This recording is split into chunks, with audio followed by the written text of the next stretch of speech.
check, check, check, check, check, microphone, check, microphone, check. Yo, if you're feeling the music so far, put your hands together for Vibe the DJ. With the impeccable music selection, y'all, this is your 2-minute warning. This event will be getting started in 2 minutes. So if you need to get your drink, grab your seat, take care of business, do it, because this poetry slam is getting started in just 2 minutes. Yo, take it, Vibe.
Welcome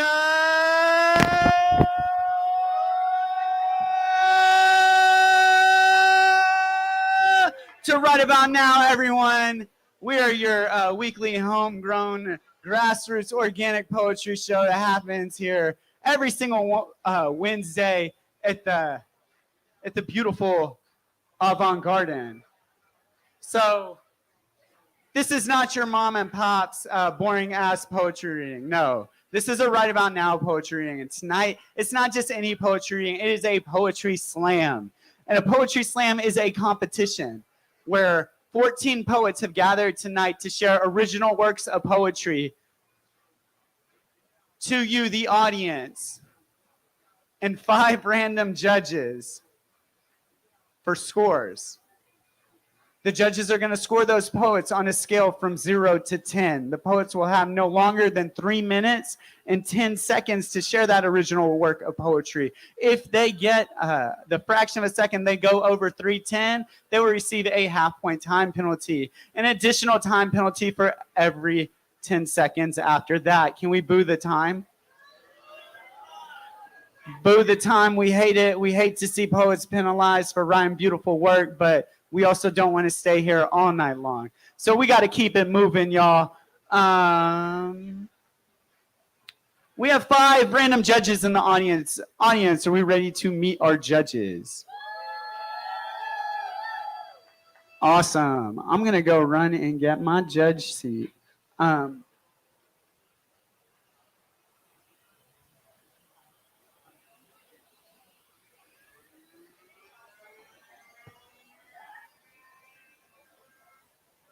All right, I got my paperwork. I also got a first time DJing with us ever, Vibe the DJ. Y'all show love. Y'all show love. Y'all show love. Show love to Vibe. And listen. Vibe is available for booking. So if you got a party and you like what you hear, here, we'll just say this. If you like the vibe, follow the DJ. Vibe the DJ. All right, that's my DJ. I got Christina at the door. I got the show going. And I got 5 judges ready to score these poets tonight. My first judge, Judge Maria, where are you at? We got Judge Maria over here, a team of 2 judges. When I asked Judge Maria why they were qualified to be a judge, they said, because I come on Wednesday. Make some noise if you have come on Wednesday. Some people are like, I'm not sure what he means by that. All right, our second judge, Judge J. Where are you at, Judge J? Right there in the middle, Judge J. When I asked Judge J why they were qualified to be a judge, they said, because I've been writing since middle school, I guess. Make some noise if you've been writing since middle school. Some people are like, I've been writing since elementary school. All right, my third judge, Berkey Bell. Judge Bell, where are you at? Right here, Judge Bell. When I asked Judge Bell why they were qualified to be a judge, they said, because poetry is life. Y'all make some noise if you believe poetry is life. My fourth judge, Ask Yassi. Where are you at? Ask Yassi. My 4 judges asked Yassi. When I asked Ask Yassi why they were qualified to be a judge, they said, because I'm full of light and wisdom. Those are great qualities for a judge. Give it up for Ask Yassi. And our 5th and final judge this evening, Judge Cherry. When I asked Judge Cherry why they were qualified to be a judge, Judge Cherry, where are you at? Right over here to my left. All right, you're right. When I asked Judge Cherry why they were qualified to be a judge, they said, because I have been here enough. If you have been right about now and have come back again, make some noise. Give it up for all 5 of my judges. All right, so the poets are going to come up. They're going to perform a poem. All 5 judges are going to raise up their scores on the count of 3. We're going to drop the highest score to prevent bias. We're going to drop the lowest score to prevent bias. We're going to add the middle 3 scores, and that will be the poet's score for that round.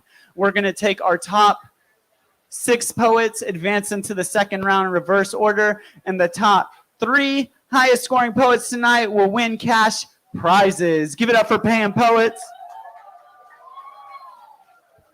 So I feel like my judges have been prepped, my audience has been informed. Poets, are you ready? All right, my poets are ready. They've been ready. Audience, are you ready to get this show started? I'm going to need more, all right? That sounds like a Tuesday night audience to me. This is Wednesday. Audience, are you ready to get this poetry slam started? No, you are not, because we have not yet spilled blood on this stage. I need you to put your hands together. I need you to put your hands together for your sacrificial poet today, Sharika Mitchell.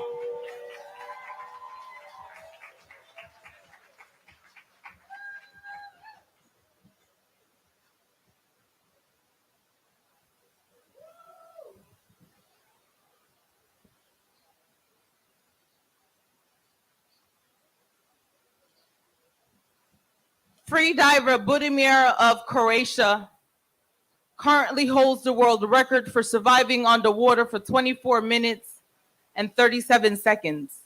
The average human can last up to 2 minutes. For me, anything past 30 seconds might as well be an invitation to an afterlife. But here on land, I hold my breath every time I'm at a stoplight, every time I hear sirens, every time I see high beams in my rear view mirror, thinking, is this a broken taillight?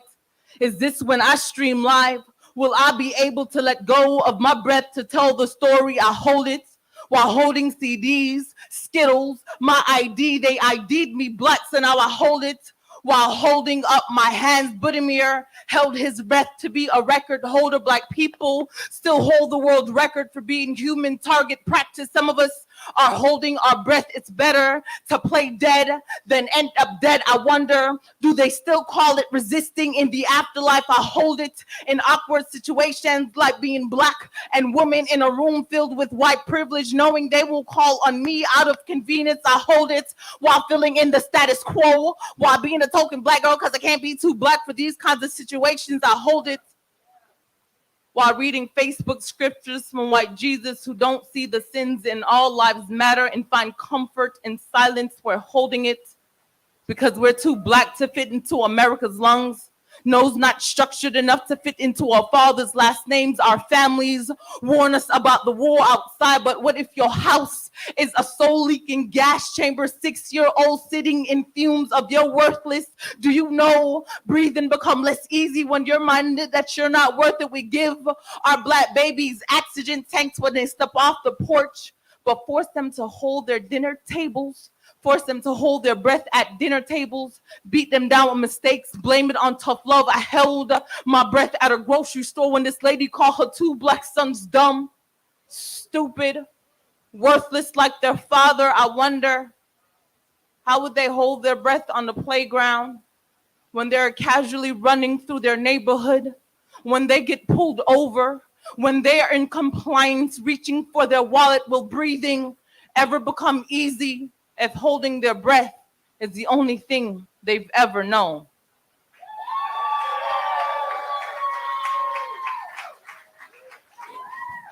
That was your sacrificial poet, Sharika Mitchell. Audience, or judges, let me see those scores. This is the longest you'll have all night long. Let me see Sharika's scores in 3, 2, 1.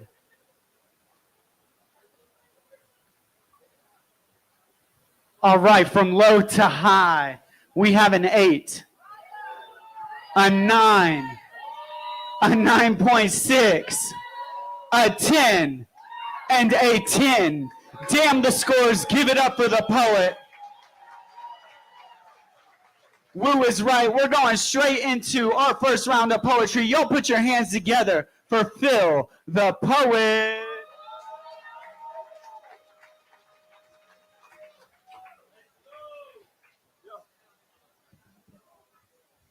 Hey, I'm Gordon. How's it going? Thanks, Sharika. Some people might call me white, but I'm not American. And I come from a socialist Muslim background. So I kind of know what she's talking about the other way around. When people expect you to be, I don't know, Judeo-Christian American, and then turns out you're not. And I got a piece for you that's some old shit mixed with some new shit. It's called True to Yourself. Can you grow out of all you once held dear? Lose a self you once felt near? Because you've always dwelled in fear and smiled while you withheld a tear. Don't let me lose this love I felt, as true as it can be. I couldn't bear its loss, it would be way too cruel for me. Like first finding mercy, then losing the right to plea. Forever caught in that horror you had tried to flee. Where hearts turn black and cold, too dark for light to see. So give me a way anew to be both I and free. If this needs a sacrifice or an offer of pain, please don't ask the highest price, that I won't ask for needless gain. And I won't waste any success for laziness or even less, as arrogance and blind excess are still residing in my chest. I want to form diamonds I reveal into remaining kinds of feel, serve as refuge and the seal for wilder thoughts that sometimes steal from all that I try to keep real, to sell it for the cheapest deal that covers up what needs to heal, an ever grinding wheel of steel until I make my proud self kneel. And I want to leave behind what can carry me forth, because it's not its time anymore for what it's worth. Although this might not spare my heart, take my breath, tear me apart, and even feel like death. Without farewell, there is no start. So give me a chance, a call of fate that mutes this anxious voice in me, says that it is all too late to keep the old virtues alive, preserve their swiftness and their drive, prove me with a mature skin, a body that endures, withstands while it is still inflamed within. And I can't go back in time to the past, but I want time to back me in the future. To make every second count, to find fertile ground on this new shore. To emerge from the burden of the past days into the vast grace that lies ahead, defies the dead ends of our fake attempts to make amends, because all sinners show grievance for the innermost demons that once were friends. Again, I want to emerge from the burden of the past days into the vast grace that lies ahead, that defies the dead ends of our fake attempts to make amends, because all sinners show grievance for the innermost demons that once were friends.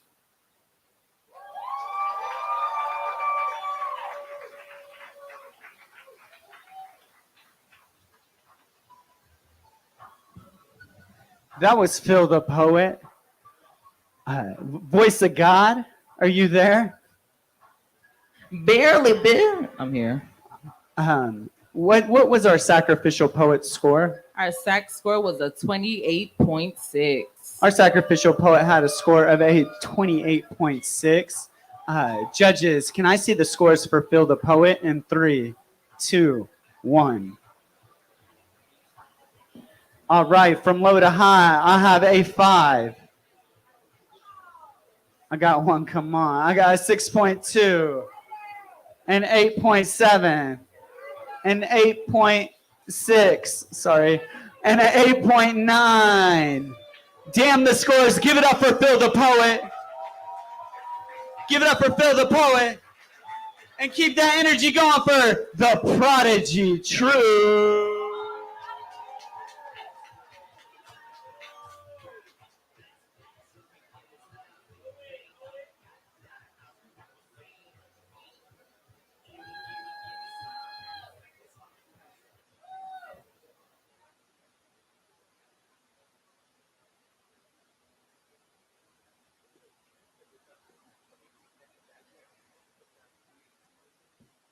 When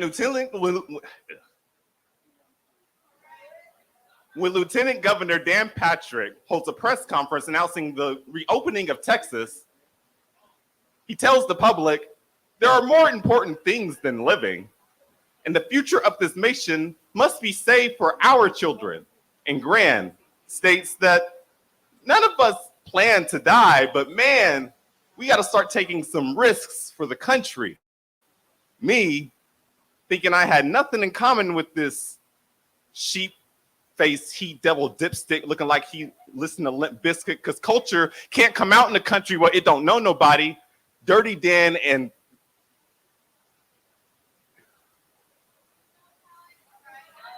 Dirty Dan emerges from Sandy's dreams, calling whoever the hell he hasn't, whoever the hell he, ooh.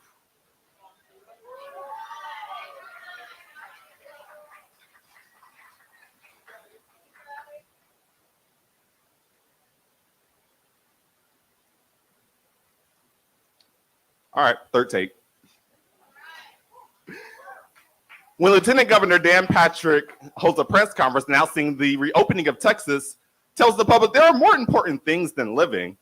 This nation must be safe for our children and grand, states that nobody wants to die, but man, we got to start taking some risks. Me, thinking I had nothing in common with this sheep-faced he-devil dipstick looking like he listened to Limp Bizkit, because culture can't come out in the country where it don't know nobody.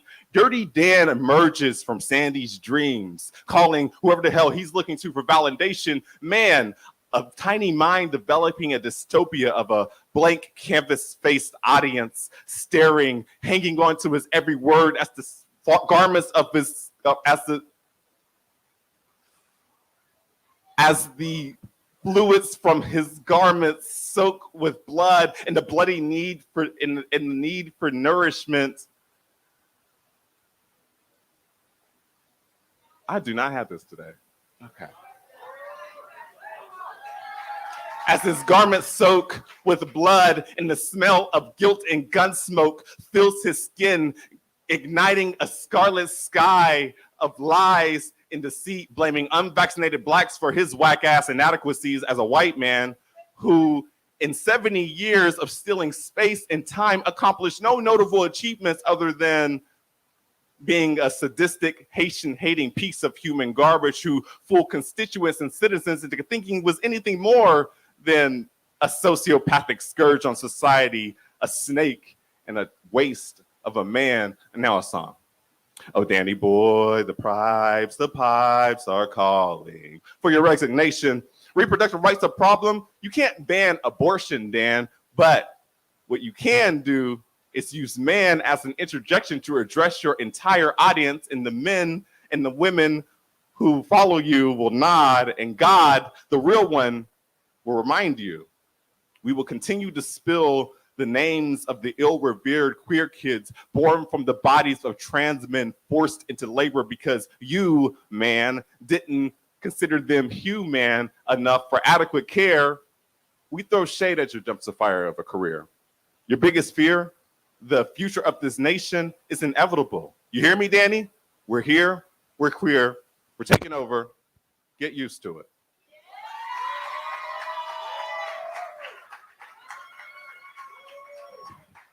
That was the Prodigy Truth. Voice of God, what was Phil the Poet's score? His score was a 23.5, but with a 1-point time penalty. Boo, the time penalty.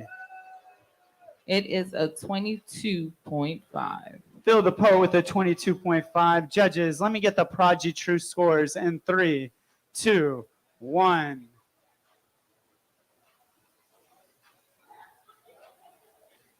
All right. From low to high, I have a 5, a 5.7, a 6.2, an 8, and an 8.7. Damn the scores. Give it up for the poet. Audience, everyone say feature. Feature. We got a featured poet here tonight who is with us all the way from Boston, Massachusetts. Y'all put your hands together for Katya Zinn. Katya's not coming up quite yet, but after this poetry slam, close out the show before we announce our winners. There will be a full featured set here all the way from Boston, Manic Dreams Tour. Welcome to Avant-Garde, and thank you for being here, Katya. But before we get to Katya, we got more poets in this poetry slam.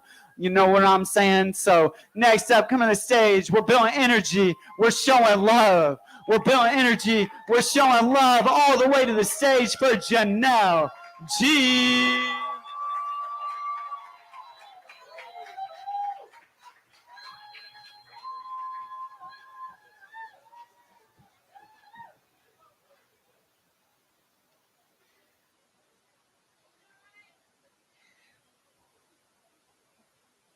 I relapsed today. I convinced myself that it was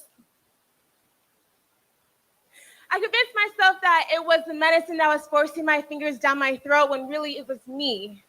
I told myself maybe just this one time, but I had relapsed.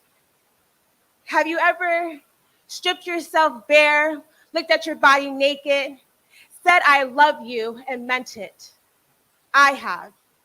But I couldn't say I love you, so I cried instead. I looked at my body, and staring right at me was shame and guilt. Shame for looking like that, and guilt for calling me a that. I looked at it, and yes, I call it it because sometimes I can't fathom how this it belongs to me, because sometimes I don't want it to belong to me. And so when I looked at my body in the mirror, staring back at me was all the things that I was told in regards to it. How it wasn't skinny enough to have an eating disorder. How it was so skinny that they wouldn't be able to see me in the room. How it was getting fat. How it had a nice ass, nice tits, but a gut not to fit. And so when I looked in the mirror, staring back at me was everything I hated about myself. And I know that what I see in the mirror does not represent or define who I am, but I just wished that what I saw in the mirror matched what I saw inside myself. I just wish that I could love this body for what it is. This body that kept me warm on the days my mind left me cold. This body that kept me pushing forward when all I wanted to do was stand still. This body that took all the brunt and beatings and still let me stand tall. This body that let me dance. This body that let me do poetry again. This body that is covered in beautiful ass art. This body that's the only body that I got. And so I have to ask, have you ever stripped yourself bare, looked at the mirror looked in the mirror at your naked body, said I love you, and meant it? If so, can you tell me how? Because I don't know.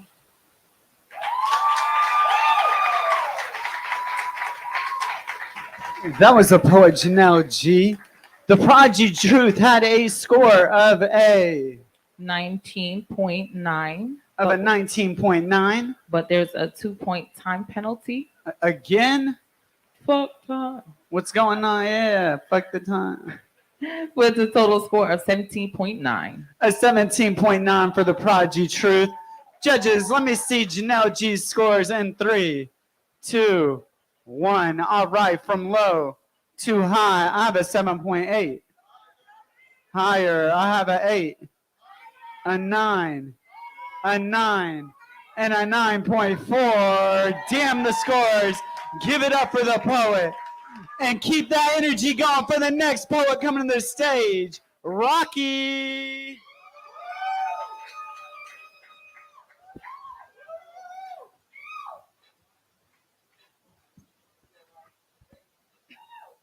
How y'all doing, y'all? That's what's up. Thanks.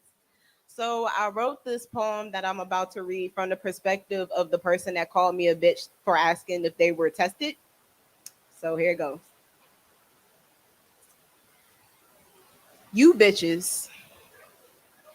You bitches who get your exam periodically so you can stay in sync with your body, since society forces you through the process of gestation and just in the violation of your boundaries through penetration.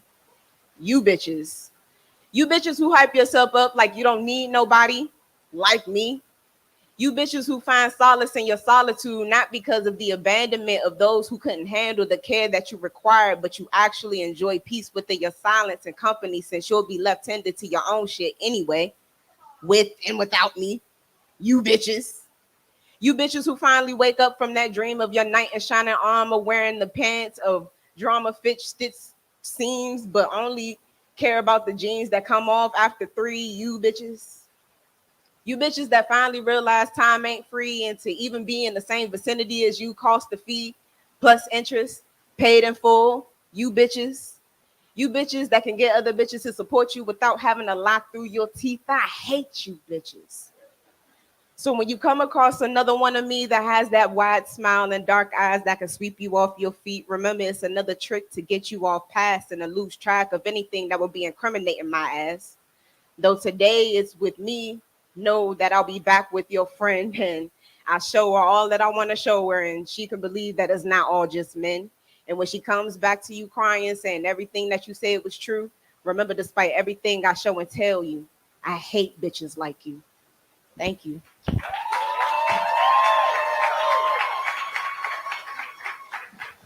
That was Rocky. Janelle G had a score of A.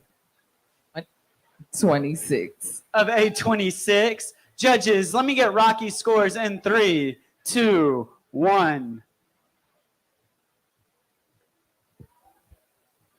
All right, from low to high, I have an 8, an 8, an 8.2, an 8.3, and a 10. Damn the scores. Give it up for the poet. And keep that energy going for the next poet coming, the mic, Ephraim Nehemiah.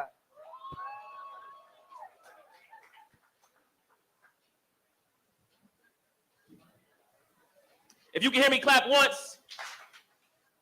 My boys tell me about their first time. And I can see the pain behind the pride in their eyes.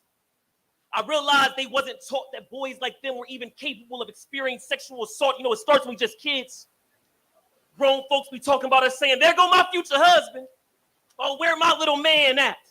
Or where go my baby boyfriend? And once you try to check them, they're like, I know I ain't being serious.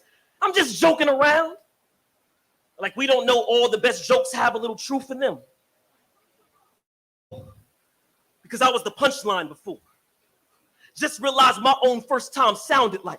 And my overprotective mother, she doesn't find out when it happens. She finds out because of a poem. You know what she says to me? Every parent just wants to protect their child. But our fears are so large because we know about our own parents that failed. And I just never want to have that conversation with my son. But even God is everywhere at the same time and still watches their children die. Still watching these predators fixing their teeth because they know they can sexualize these little boys. We'll just say, oh, you know, he a lady killer. Every single time an assault happens as a drowning, we call it a baptism of them becoming a real man. They called my toddler too cute for his own good. It don't sound like a compliment. It sounds like a warning. It sounds like ain't nothing new under my son. He looked just like me with God. He got me something in these jeans don't turn into hand-me-downs. Can't you see? I'm not afraid of a metaphor. I'm afraid of my own memories. But I told myself.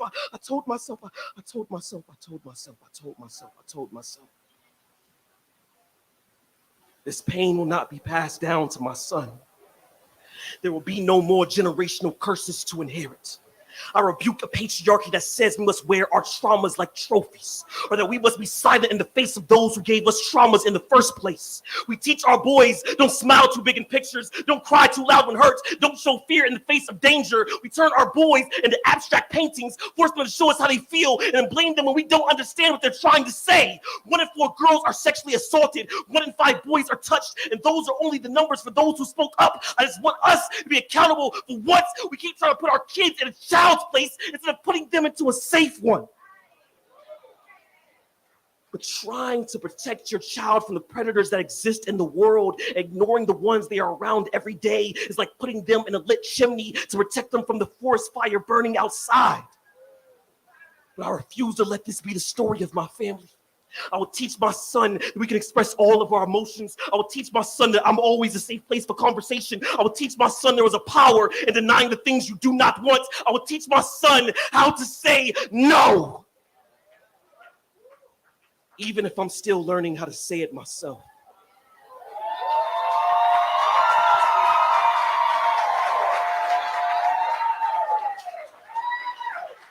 That was Ephraim Nehemiah. Rocky had a score of a 24.5. Of a 24.5. Judges, let me get Ephraim's scores in 3, 2, 1. All right, I got a low score of a 9.3. Then I got a 10, a 10, a 10, and a 10. Damn the scores. Give it up for the poet and keep that energy going for Timothy Gray.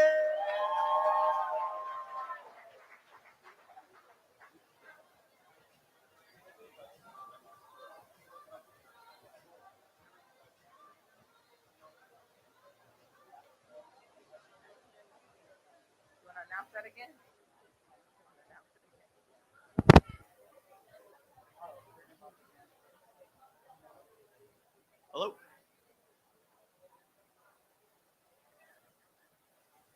Hi, my name is Timothy Gray. This is my first poetry night. I was first attending everything. The closest I've come to one is that one episode of Proud Family. All right, so I'm gonna get right into it. This is sorry. This is a little poem that I wrote for my son. It's called "I Had a Day with You Today." I lost a day yesterday. There was much I wanted to do, but little I did. At least little I did with you. I had fun with you today. You ran with reckless abandon. You danced with spirit and freedom. You laughed with purity and ease. I fell more in love with you today. You held my face and looked into my soul. Your words excite and delight. You have a warm smile and embrace. I got angry with you today. I want control, but I need to learn cooperation. I stress the mess, but I need the beauty of chaos. I get hurt, but I refuse to hurt back. I got sad with you today. You were denied on the playground. You failed when you tried so hard. You grew, and I noticed all over again. I had a day with you today, so we gained a day today. Thank you.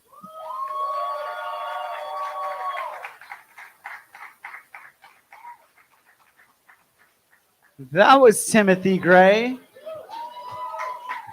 Ephraim Nehemiah had a score of a 30. Let me get Timothy Gray's scores in 3, 2, 1.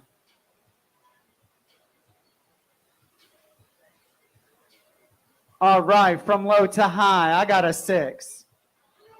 I have a 7, a 7.5, a 7.8, and an 8. Damn the scores. Give it up for the poet. And keep that energy going for the next poet coming to mic. Protest Priestess.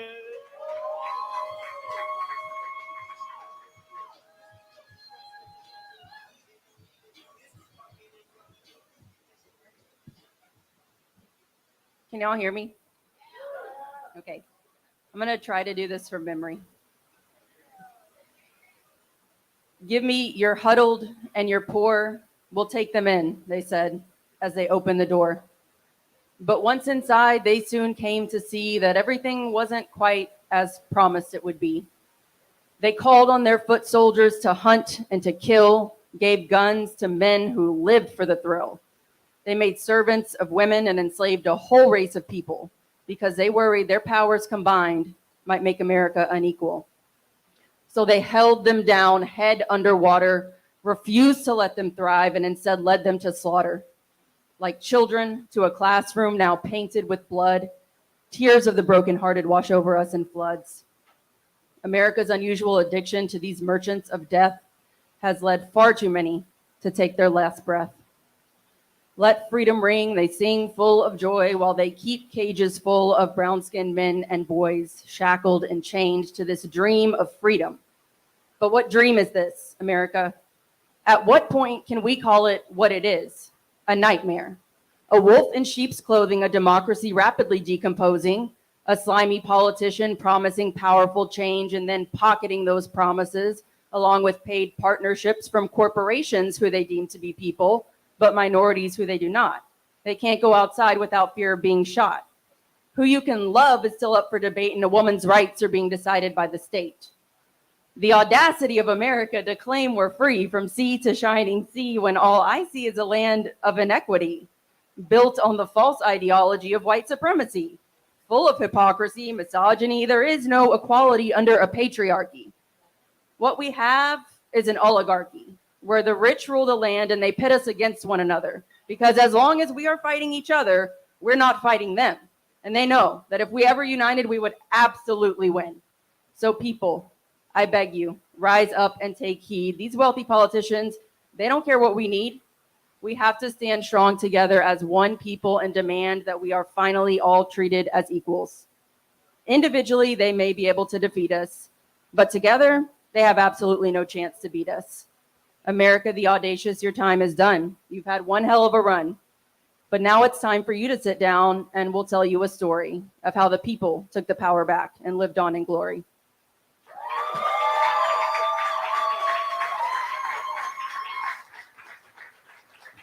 That was Protest Priestess.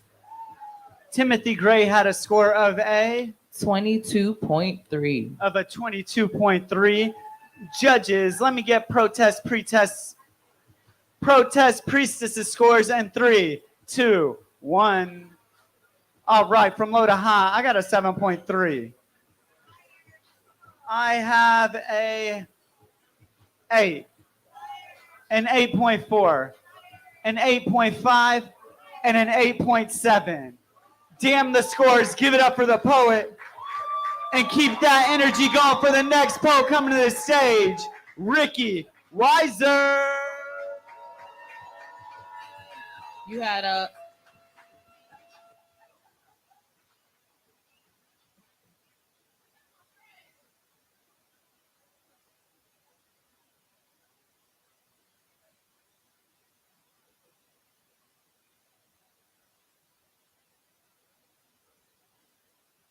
When asked why there is no straight pride, I shudder in horror as I imagine all the shades of khaki that would entail.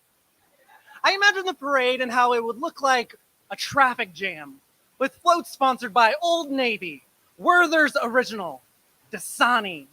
I imagine banning heterosexual marriages or maybe just banning straight people from the military or telling them that they can't use public restrooms or forcing them to wear patches on their sleeves so that everyone else can identify them.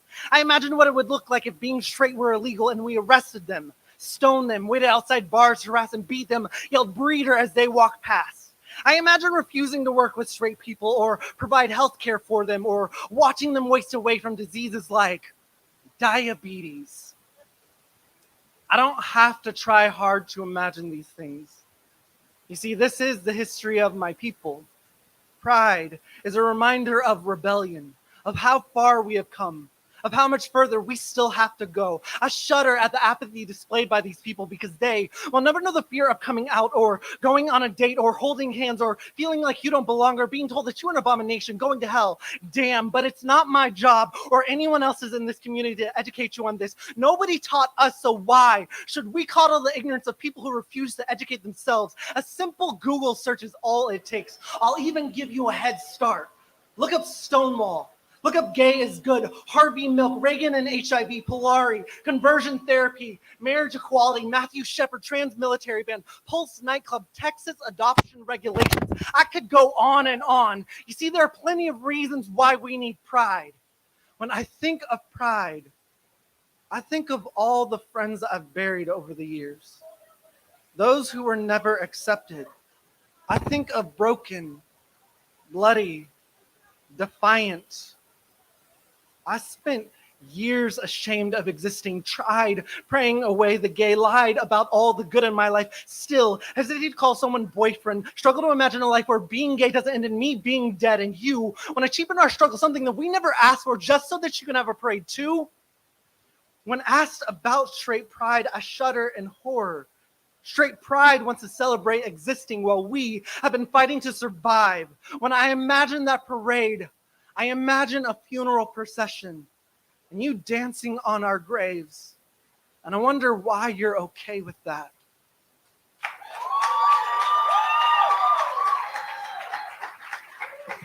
That was Ricky Weiser. Protest Priestess had a score of a 24. Ooh, Lord, I need some water. 24.9. 24.9. If you were looking for some water, you can always get some water in the back with Lalo. He's our bartender. He also has other things that are a little stronger than water. So, hydrate, do your thing, have a good time. Go visit Lalo in the back. The bigger the tip, the bigger the sip. All right, judges. Let me see Ricky Weiser's scores in 3, 2, 1. All right. All right, from low to high, I have an 8.3. I have an 8.7, a 9, a 9.3, and a 10. Damn the scores. Give it up for the poet. And keep that energy going for Gianella Giglino.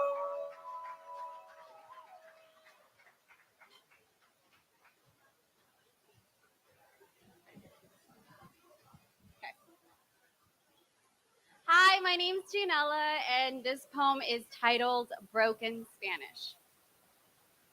When my dad calls, there's a silence, a language sheltered in shame. I forgot how to say I love you in Spanish. He says, it's okay. Bonds aren't held together by words. He doesn't know I splintered my tongue at the age of 9 when they said, speak English, you're in America. I thought if I dilute Spanish into transparency, take its verbs apart from its nouns, let them wander into oblivion, I'll be the American dream, its promise incarnate.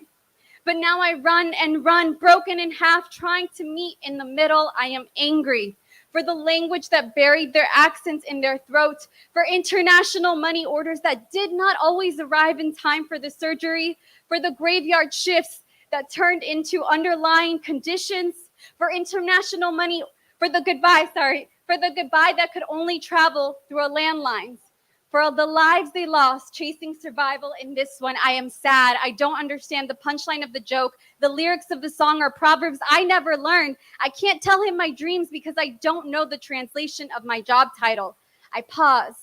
He looks at me and says, have you eaten? An affirmation of love wrapped in a question. I describe what I ate and how I cooked it. I recite it like a prayer. At that moment, I realize home is a feeling that persists even when you don't.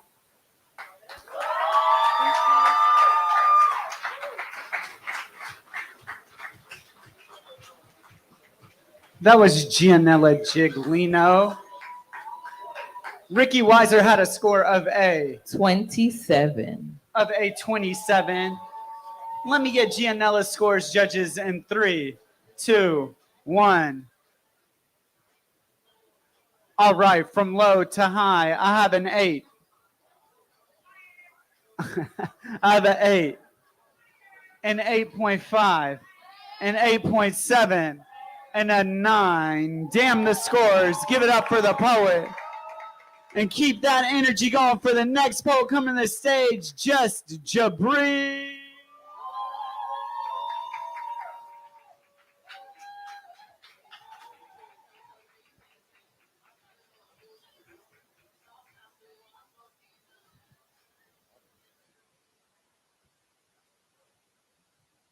Insecurities make you hate a person that you don't even know. Walking around with a chip on your shoulder, mad at the world, and the answer, you don't really care to know. You claim not to be mad, but through your actions, they appear to show. And nobody wants to hurt your feelings, so they don't say nothing. They just go with the flow. So no longer do I choice words anymore. It's all about action. Talking about your personal beliefs, that's personal satisfaction. Talking about your personal beliefs, that's personal satisfaction. Damn. No longer do I trust words anymore. It's all about action. Talking about your personal belief, that's personal satisfaction. Now fasten your seatbelt because most of you niggas is acting. Striving for attention, now put that at your captions. Turn your cans into cans and your dreams into plans. Trying to live in my own words so niggas can understand. The shit that I go through where females look for in a man. See, I can be with anybody, I just don't want to be staying. Every day is not bad, but every day is not good neither. Not every Sunday do I wake up with the words from a preacher. I couldn't even tell you the last time I went to church and it wasn't Easter. I walked up to a random place that, hi, my name is Chase. Nice to meet you. I guess I'm not the social type, so I really don't care to greet you. But I'm not filled with the demons, so keep the lies, don't be deceitful. Because God knows my heart, so I walking around like, yeah, and I fear no evil. And what's the worst y'all can do to me? Hell, we all people. Just trying to get by, doing things legit and things illegal. Because you got to have a hustle. When I hustle with my people. Keep my circle real small. Remember, no human is beneath you. Everybody eats me in my squad. We all equal. Procrastination kills and y'all anticipating the sequel. And the anticipation is real. My speeches can kill. I'm deeper than water. I'm lethal for real. Chasing the drink, chasing the dream, going after a meal. And I won't stop until I get my mama a house on the hill. Bank account, largest watching my phone on up a field. Tell me, do y'all know the meaning of the words to real? If not, this how I feel. Loud smiles and body chills. I got a natural high. No need for codeine pills. Never once in my life did I think I'd be where I'm at right now. I know my mom sweet to see me, she happy, she smiling now. So I told my grandma the other day, she glad I turned my life around. I put that bucket outside and blessings, yeah, they started pouring down. Meek one of them Pumas where he say he in the store now. Well, shit, I want that rob, you know that one that made the roar sound. Car's name at the country's Italia, we on now. Take me back to Italy like 99, I swear it's going down. Insecurities.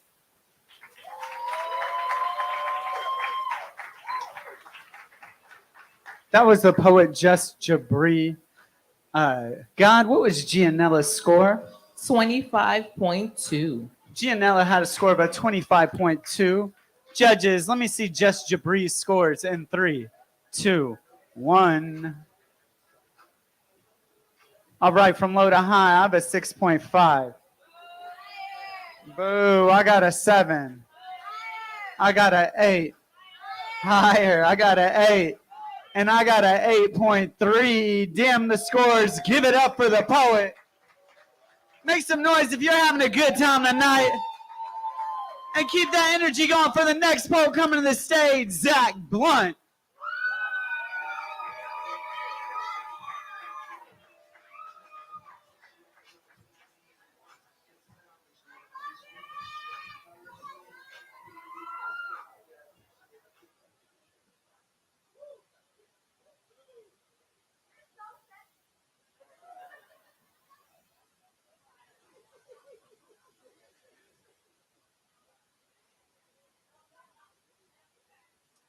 Cameras are made with attachable lenses, and inside these lenses is something called an aperture. Its purpose is to let light into the sensor. This is much like the human eye. You see, beneath the iris is the pupil, and it dilates in the darkness.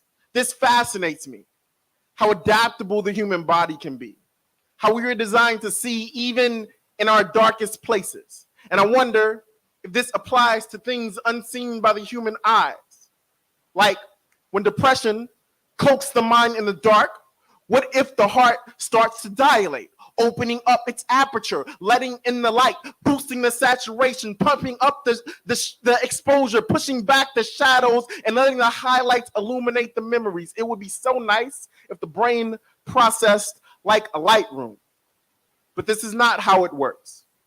Brain chemistry can't compound into such a clean comparison, can't morph the mind into a metaphor neat enough to fit inside the consciousness of every person who thinks mental illness is a joke. I never thought it was a joke, but when my friend opened up to me about her anxiety, I told her she should relax more.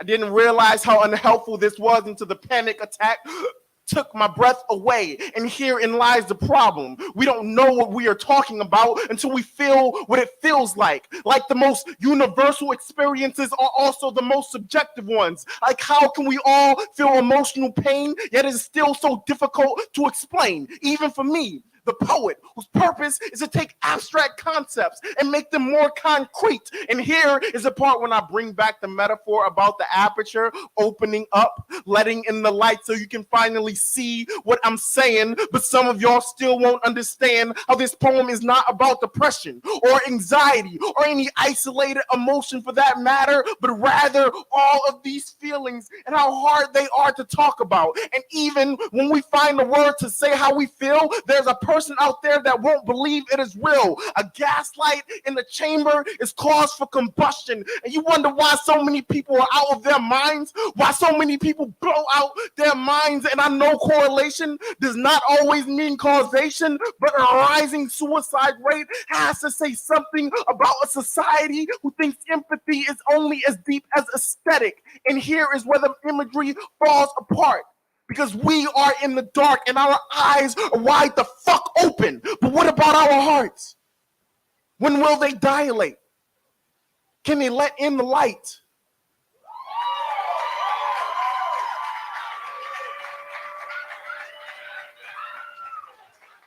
That was Zach Blunt.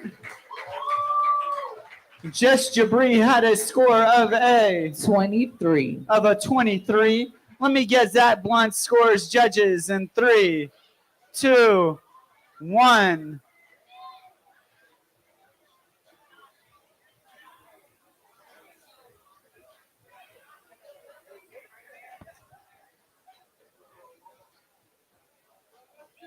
Did you see what I saw? Is that a 6? Okay, cool. Y'all gotta see what I see. All right, from low to high, I appreciate you so much. Can we give it up for our judges? They've done such a wonderful job tonight. From low to high, I got an 8.6. Higher, I got a 9.8. Let's bring it up some more. I got a 10. A 10. And a 10. Damn the scores. Give it up for the poet. And keep that energy up for the next poet coming to the stage, L.J. Hamilton.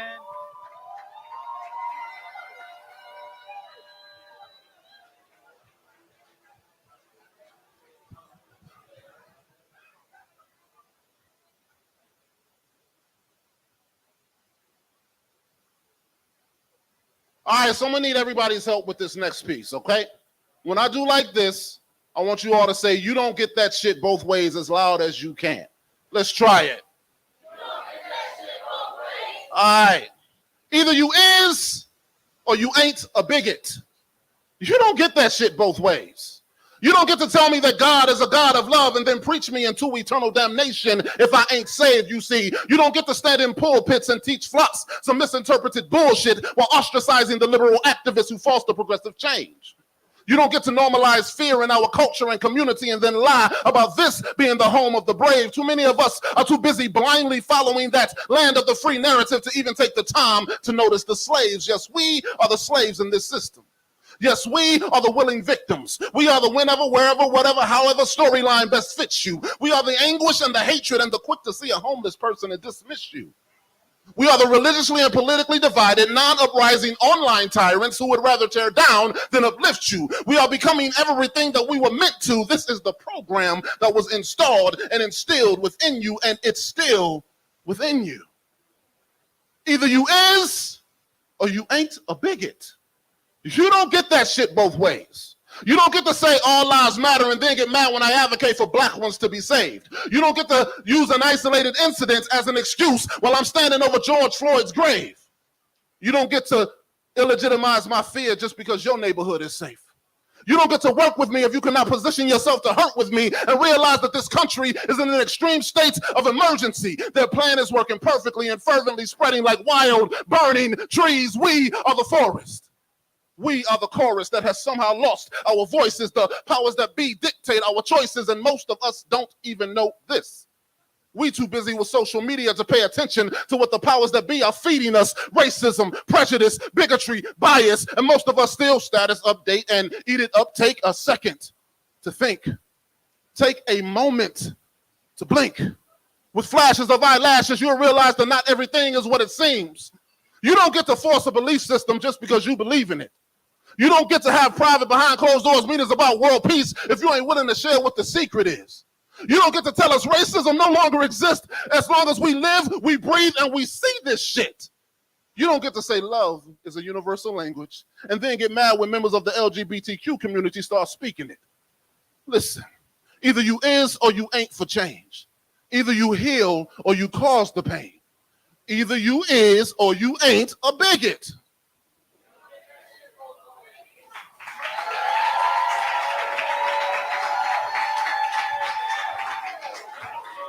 That was L.J. Hamilton.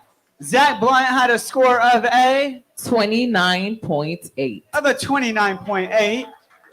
Judges, can I get the scores for L.J. Hamilton in 3, 2, 1? All right, I got a low score of a 9. Higher, then I got a 10, a 10, a 10, and a 10. Damn the scores. Give it up for L.J. Hamilton. And keep that energy up for the next poet coming to the stage, Cayman.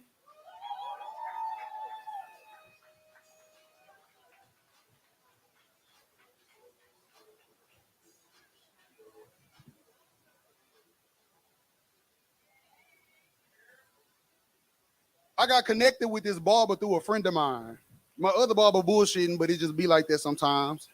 10:30 my appointment time. I left the house at 10:05. He stayed up on the north side. I arrived around 10:29. Thought the drive was gonna be longer, but nah, it was just fine.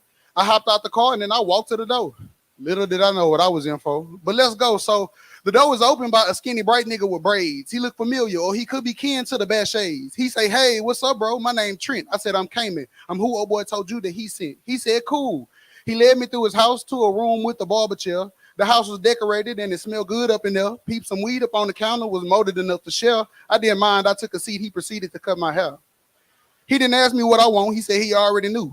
I said, "Already, bro. Go ahead. Do what you do." I wasn't tripping, although that was kind of strange. But if I don't like my haircut, bro, just simply won't get paid. He asked me if I had plans for the rest of the day. I said, "I'm chilling till it's time to go to work later today." And I really interrupt him, but abruptly he say, "Hey, Siri, play Closer by Kareem Bailey Ray." I said, "Oh, shit, boy, what you know about that? Listen to that back in the gap before I listen to rap." He said this dude had put him on back in school. I said, "College, where you went?" He said he went to TSU. But only for a few semesters, he ain't do too good. I looked him in the eye and told him that I understood. But timing is divine. If we meant to finish, we would. He stopped cutting. I smell smoke. This nigga done little wood. Hit that hoe a few times, then passed it to me. It's like the free glass of wine you get when they do your feet. And I thought I'd be a bother with how hard I'd be coughing, but he ain't minded at all. While I was smoking, he was talking. As he cuts, he spills his guts like he busting down the guard in the back seat of a moving car. Told me his dreams and nightmares on some Meek Mill shit. And I don't know if it's the weed, but I start to feel that shit. He said his mama went to jail, so he was raised by his granny, and daddy been a hoe, don't really know that side of his family. Said the best thing he ever did was lead the hood. Where you from, bro? Southside Chicago, Inglewood. He said his brother had the bang, but they just knew he wasn't a goofy, so he stuck to the productives, hooping and making music. Then the offers came soon after the death of his brother. Spent a semester at U of H, then transferred to Texas Southern, where he learned a lot, even though his grades were slipping. He said he had the hardest time just trying to pay attention. Then he spun me around. I passed him the wood. I peep in the mirror to see how he doing. My shit looking good. And he said the way I sat and listened was kind of like the police. I said, "My nigga, I ain't much get a chance to speak." He said, "My bad, shorty. Tell me what you be on." Then I give him a synopsis that didn't run as long. I said, "I'm from here, born and raised, and grew up on the East. And at this stage of life, I'm really big about my peace. And I hated school, so I moved off natural wisdom, grew and maintained a disdain for capitalism. And despite all of the trouble and the pain I was given, I'm still blessed to say I'm a product of Southern black women and niggas understanding that they got to pick up the slack. I say that because my stepdaddy gonna always have my back.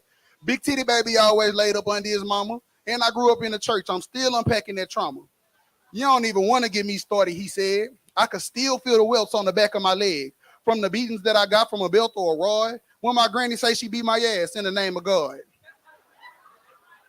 I said, "You must ain't never reconciled with your inner child. Ever tried to forgive your granny or yourself? That shit ain't easy, and honestly, it may take a while. But believe me, it's conducive to your health." Now, something that I said must have triggered Trent. He started crying, apologized as if I took offense. I say, "You good, bro. You deserve a little grace and patience. Express yourself and owe nobody any explanation.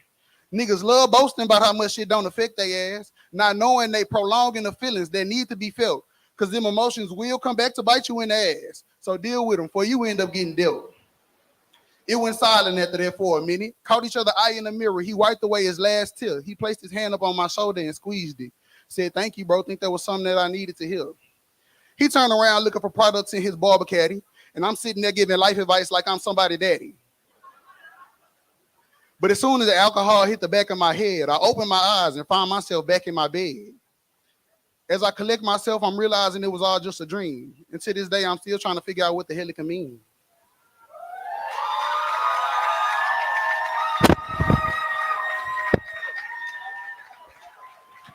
That was Cayman. LJ Hamilton had a score of a 30. Of a 30. Judges, let me see Cayman's scores in 3, 2, 1.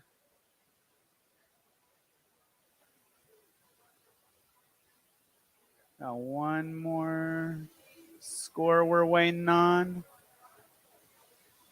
All right. I got a low score of a 9. Of a 9.6. Of a 10. A 10. And a 10. Damn the scores. Give it up for Cayman.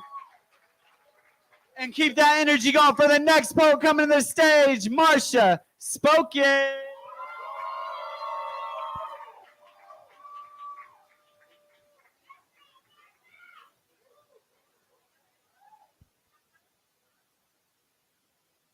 I'm pregnant.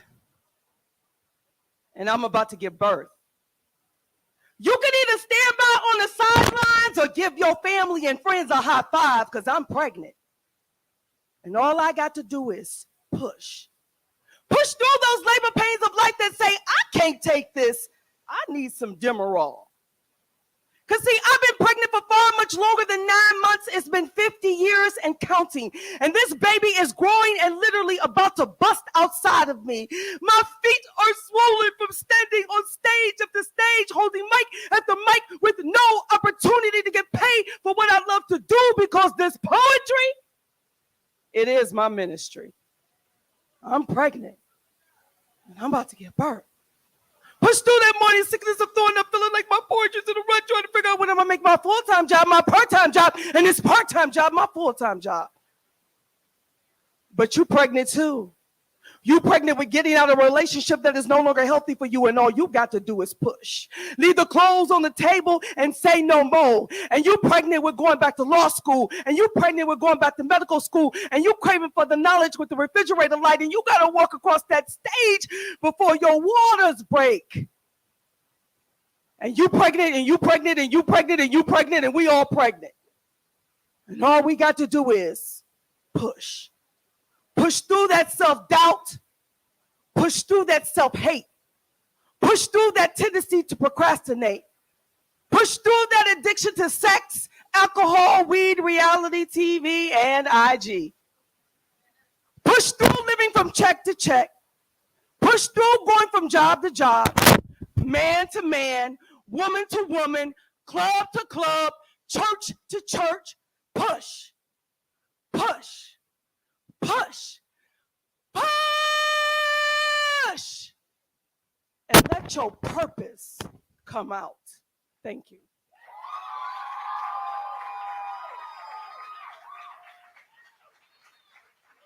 That was Marsha spoken. All right, so Voice of God, what was Cayman's score? 29.6.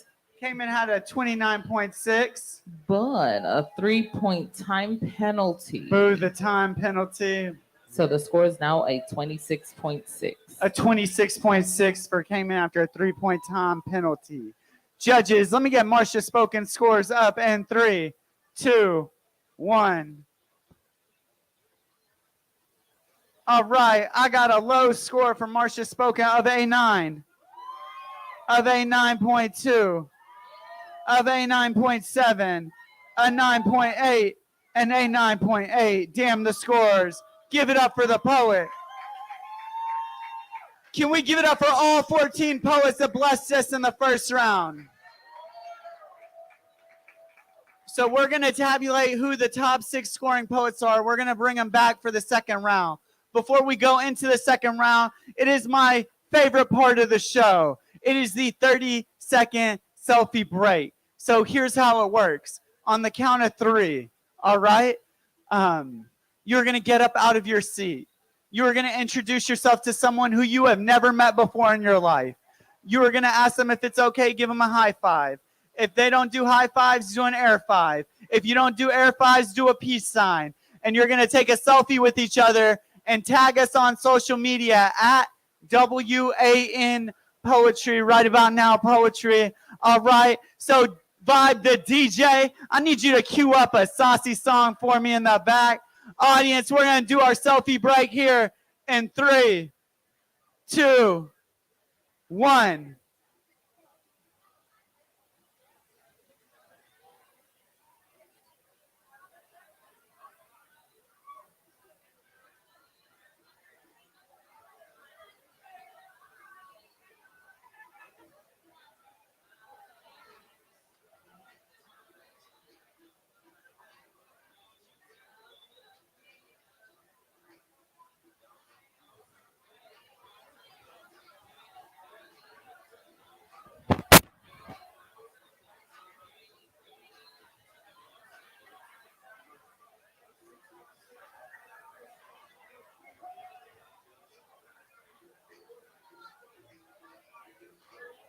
Yo, thank you for that selfie break. Thank you for the notifications. We're going to go ahead and go straight into intermission. Now's your time to get a drink in the back. Get some tacos in the parking lot from the best taco truck in Houston. Get some pizzas made to order on the front patio in the brick oven. And just meet someone new and have a good time. We'll be back with our top 6 poets in the second half of our show and our featured poet, Katya Zinn. Until then, Bob the DJ, it's yours.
mix with Time, the DJ.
This is your 2-minute warning. We're going to get started with the second half of our poetry slam in just 2 minutes.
I say Mike, you say check, say might.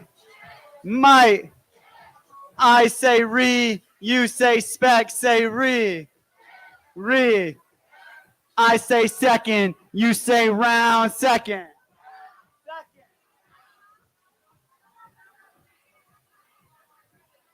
All right, y'all, give it up one time for Bob the DJ. I hope everyone got pizza, tacos, and drinks because we're going straight into this second round. So y'all know how it works. The poets are going to come back. We're going to come back with our top 6 poets. They're going to perform original works of poetry. The judges are going to score them on a scale from 0 to 10. And then the poets who have the highest scores from the first and second round combined will receive cash prizes. But a quick announcement. So like if you go and you park in a parking lot, there's like parking spaces. Usually don't park in the middle of the parking lot. So if you parked in the middle of the parking lot like an asshole and you block people off, please, please, please, please, please move your vehicle so people can get out and go home. Thank you so much. Thank y'all for staying with me on that PSA. We're going to go into this second round. Audience, you ready to get this Poetry Slam started? I don't like that energy, y'all. We can do better than that. Are you ready to get this Poetry Slam started? No, you are not, because we have not yet spilled blood on this stage. Y'all put your hands together for a spoken word artist.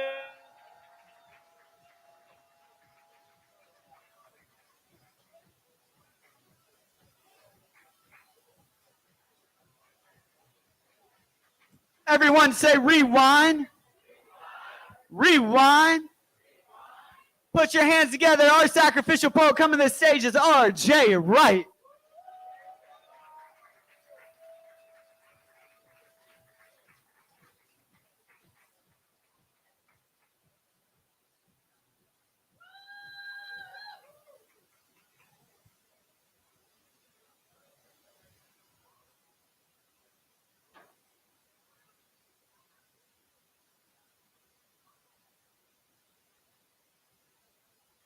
I left my home to join the army.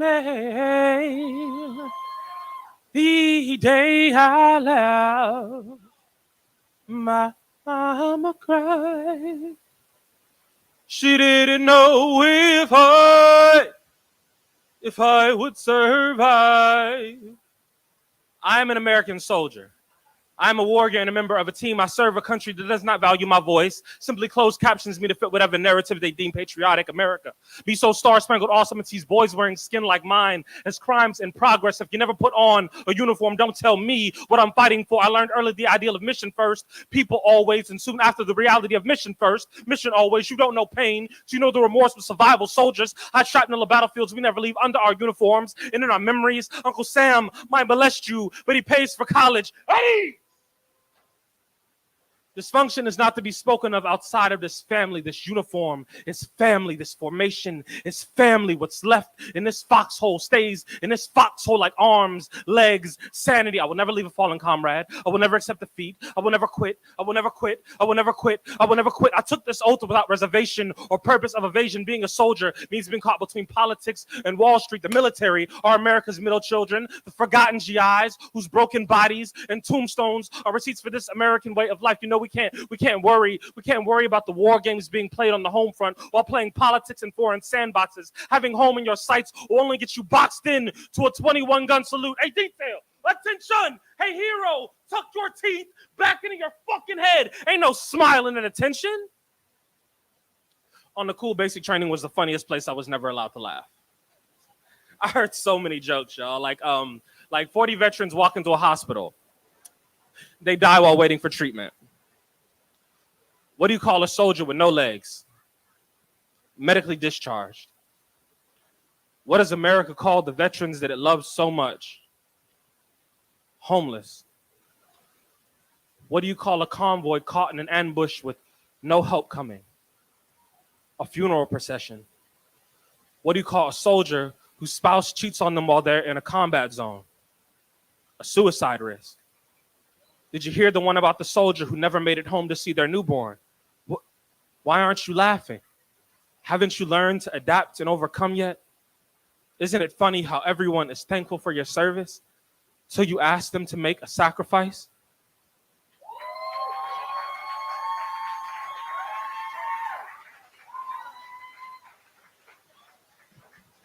That was RJ, right?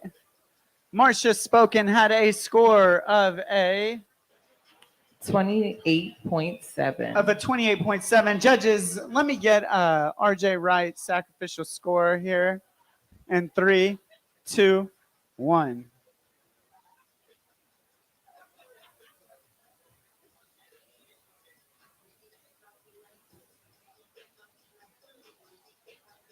All right, from low to high, I have an 8, an 8.8. That was a 9.5, a 9.8, and a 9.8. Damn the scores. Give it up for Marsha Spoken. And keep that energy going for the next poll. Come to the mic, K-Man.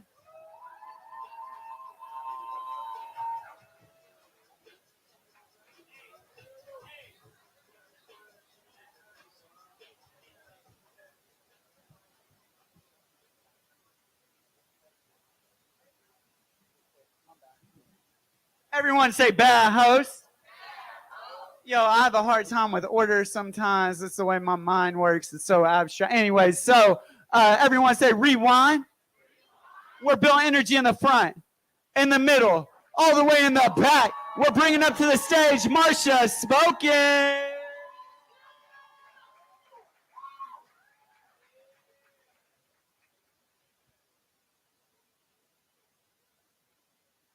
He said 1 plus 1 equals me and you.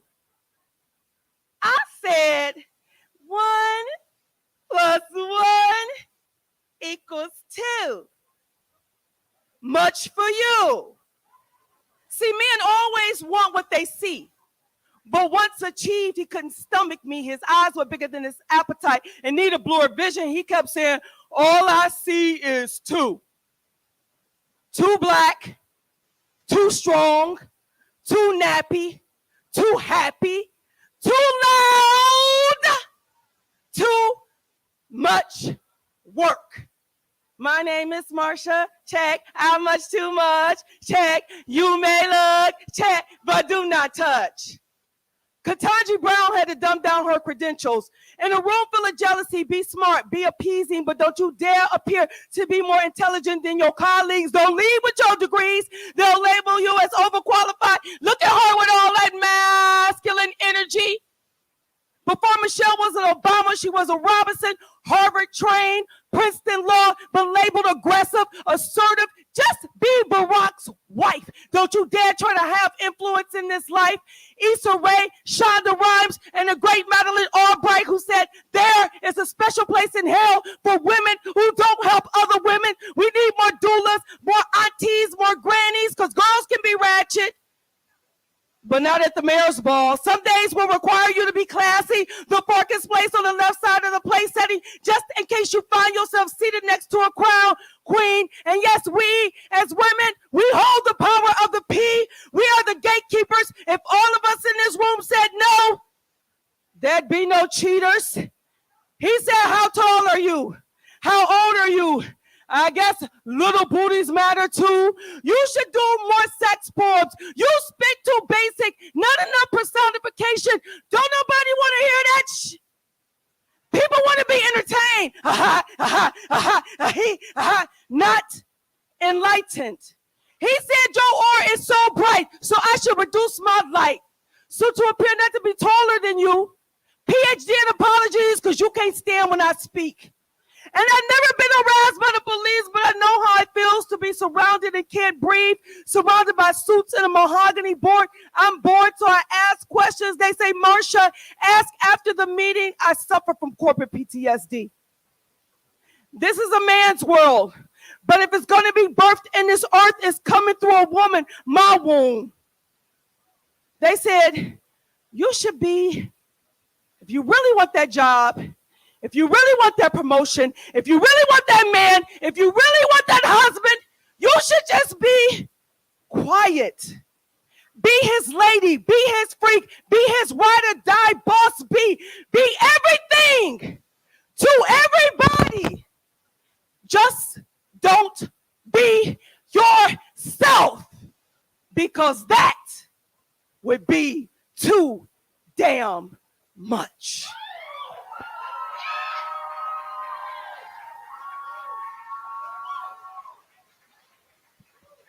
That was the poet Marcia spoken. RJ Wright had a score of a 28.1. Of a 28.1. Let me get Marcia spoken scores in 3, 2, 1.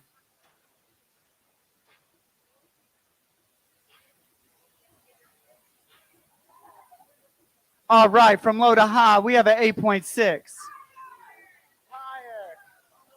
So audience members, Horse, we got a 9, a 9.8, a 10, and a 10. Damn the scores. Give it up for the poet. And keep that energy going for the next poet coming to the stage, Cayman.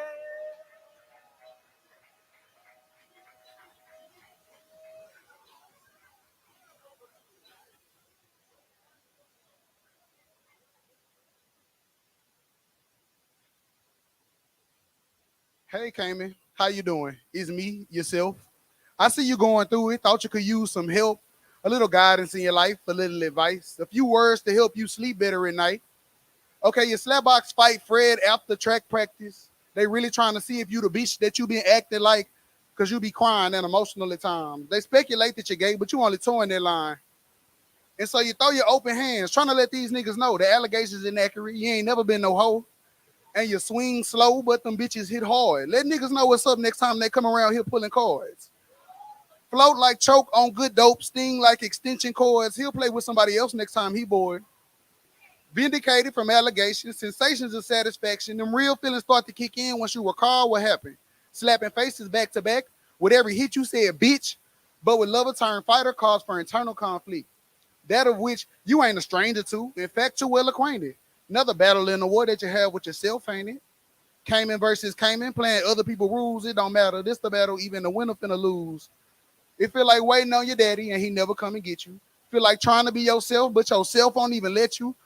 Feel like questions that need answers. Feel like Christianity. Your tightness in your chest and stomach feel like anxiety. Feeling all of those things simultaneously. Good thing your granny planted seeds. Pray for serenity, please. Pray for peace, blessings, ill-formed weapons, and understanding. Pray that every conversation you have with yourself is candid. Grace when you reprimanded, a plate for the weak and famished, and a place for them to stay when they feel all their hope is vanished.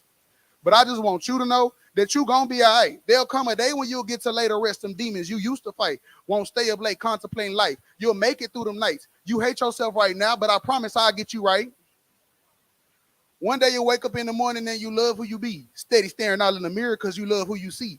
And I can't wait till you experience peace. So I had to write you in hopes that I put your spirit at ease. So go to pseudo counseling sessions in D Hall. Confide in you a good black woman. Shout out to Miss Charles.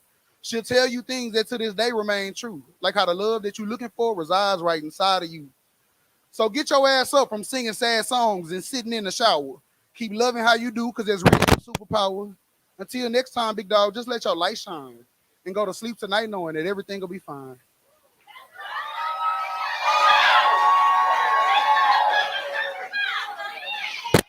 That was Cayman.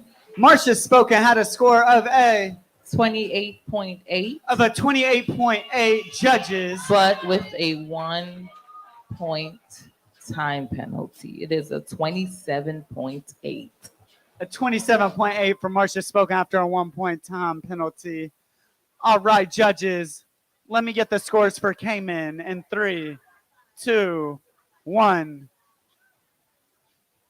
All right, from low to high, I have a 9, a 9, a 9.5, a 10, and a 10. Damn the scores. Give it up for the poet and keep it going for the next poet coming to the mic. L.J. Hamilton.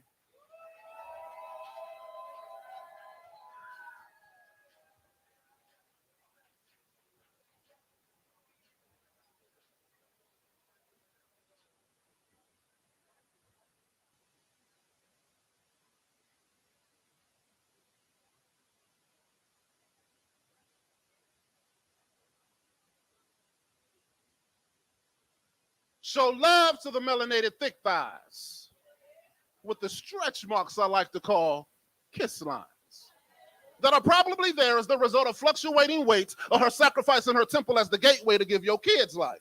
Applaud when her jeans don't fit right or after she jumps to squeeze into them, they're still skin tight. That means her learning curves are like the perfect verse of a song that inspires you to live right. You know, be honest, be faithful, and let mastering her love language be how you spend mornings and perfecting how you create love together be how you spend nights. Understand, if she got ass for days and cheeks for weeks, that's more than a handful of reasons for you to be her piece. Leave them streets, stay in her pulpit and preach relief until your sermon got her squirming and she gives you an orgasmic offering because you've earned it. And then squeeze her booty one more time. Yeah, because it's perfect. It's proportionate to her struggle. That's how she got that juicy bubble. It's indicative of all the time she's had to hustle to make sure her household didn't buckle. Thick hips got all that muscle from the time she's had to run from trouble in the form of an abusive man who wanted nothing more than for her to crumble. Worship them thighs with intimate cuddles and let her know that whenever she struggles, you are there to be her balance and help her manage all that she juggles. Yes, she is the queen of multitasking. But in this moment, without her asking, you take the weight off of her shoulders and make sure she is your focus. I understand. That booty looks good to you. But please be mindful of the pain it's caused from the unwarranted groping of strangers to catcalls and sexual assault, none of which was her fault. Be mindful of those times she's cried, wishing she didn't have those beautiful thighs. Those hours per day she would exercise trying to tone them out of her life. Those times she would wear clothes based on how much they were able to hide, and every time she felt insecure when her inner thighs would collide. It's all right. Just tell her that because of who she is, you are made better. And if she wants to sit all that ass on your face, you better let her, and then provide pleasure until with the spirit of God you connect her. Let her drown you in her nectar as you vow to always uplift, respect, and protect her. She deserves it. She is worth it. And when she asks, does she make you feel good, you let it be known that you felt her, which surpasses good in every sense of the word. And when she asks, do I look fat? You say, nah, baby, but that ass do. Now turn around and poke it out and show me what that clap do. Yes, make her feel good about something she doesn't always feel good about. Show love to the melanated thick thighs in ways that let her know you get it. Worship her body in ways that let her know you're different. For years, men have been telling her she's gifted, not understanding what the gift is. It's not the thick thighs, it's the way that she uses them to walk in her purpose, finally understanding that she is God, and in every way, the black woman is perfect.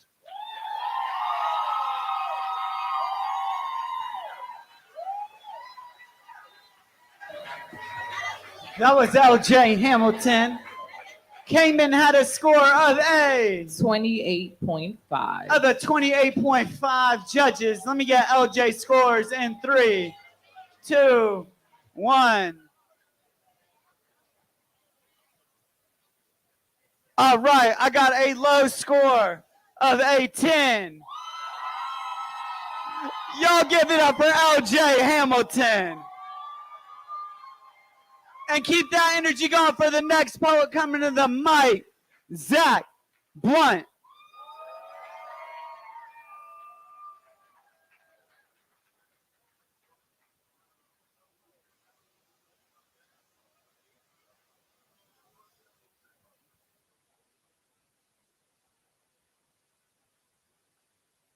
So I've observed that men are really bad at greeting each other.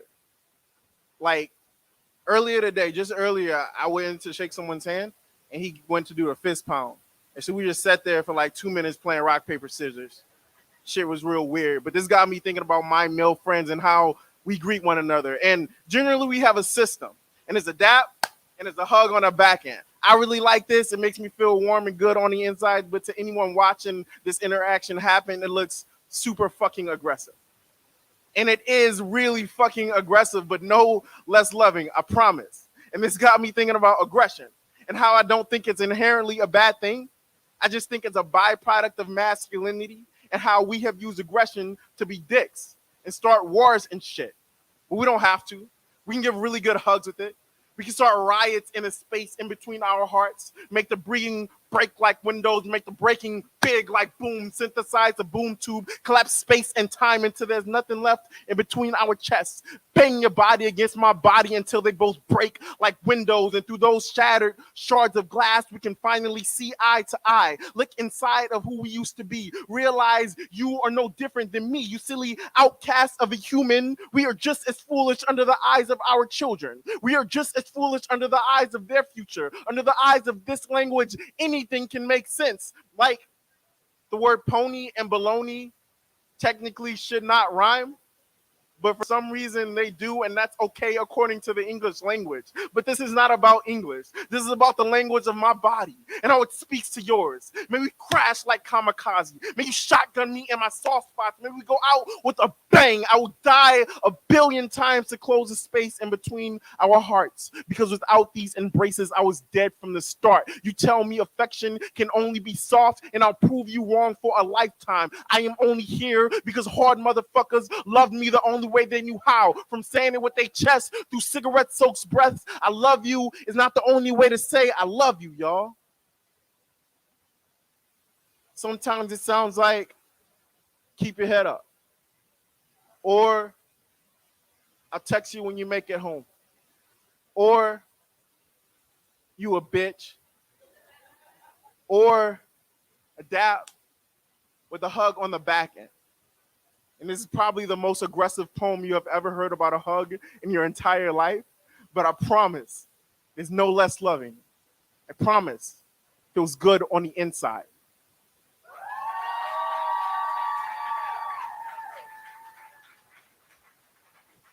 That was Zach Blunt. LJ Hamilton had a score of a 30. Of a 30. Judges, let me get Zach Blunt's scores in 3, 2, 1.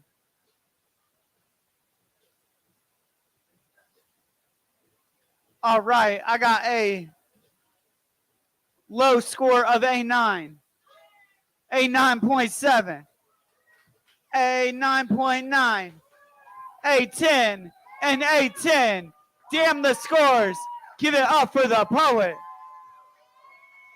Yo, and let it ride for the next poet coming to the mic, Ricky Weiser.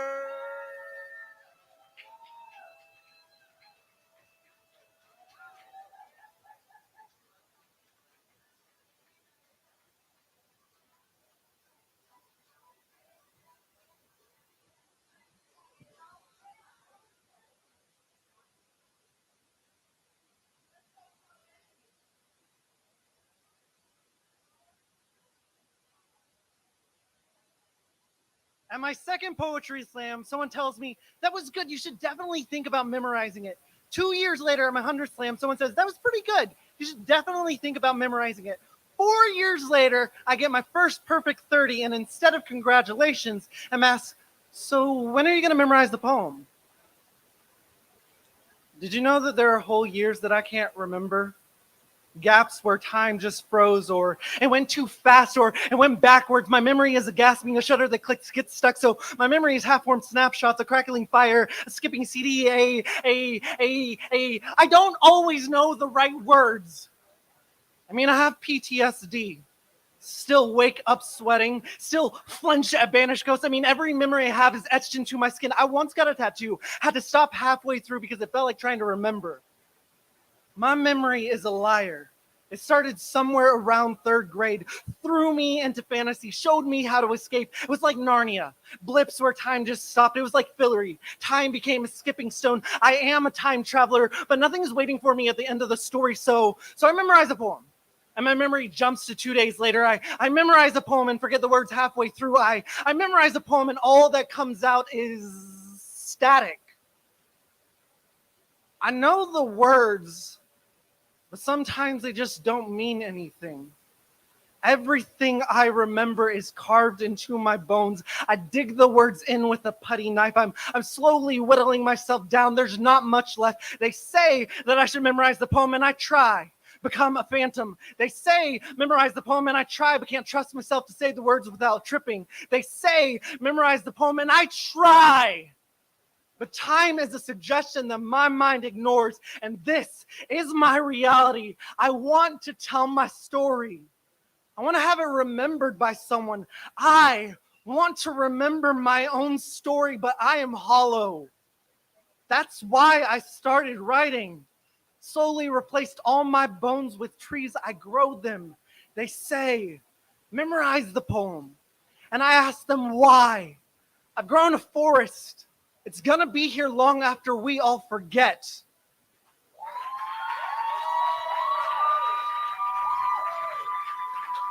That was Ricky Weiser.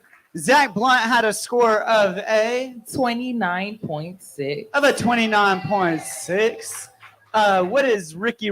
Judges, let me see Ricky Weiser scores in 3, 2, 1. All right, from low to high, I got a 6, an 8, an 8, a 9.4, and a 9.7. Damn the scores. Give it up for the poet. We can do better than that and keep that energy going for the next poet coming to mic, Ephraim Nehemiah.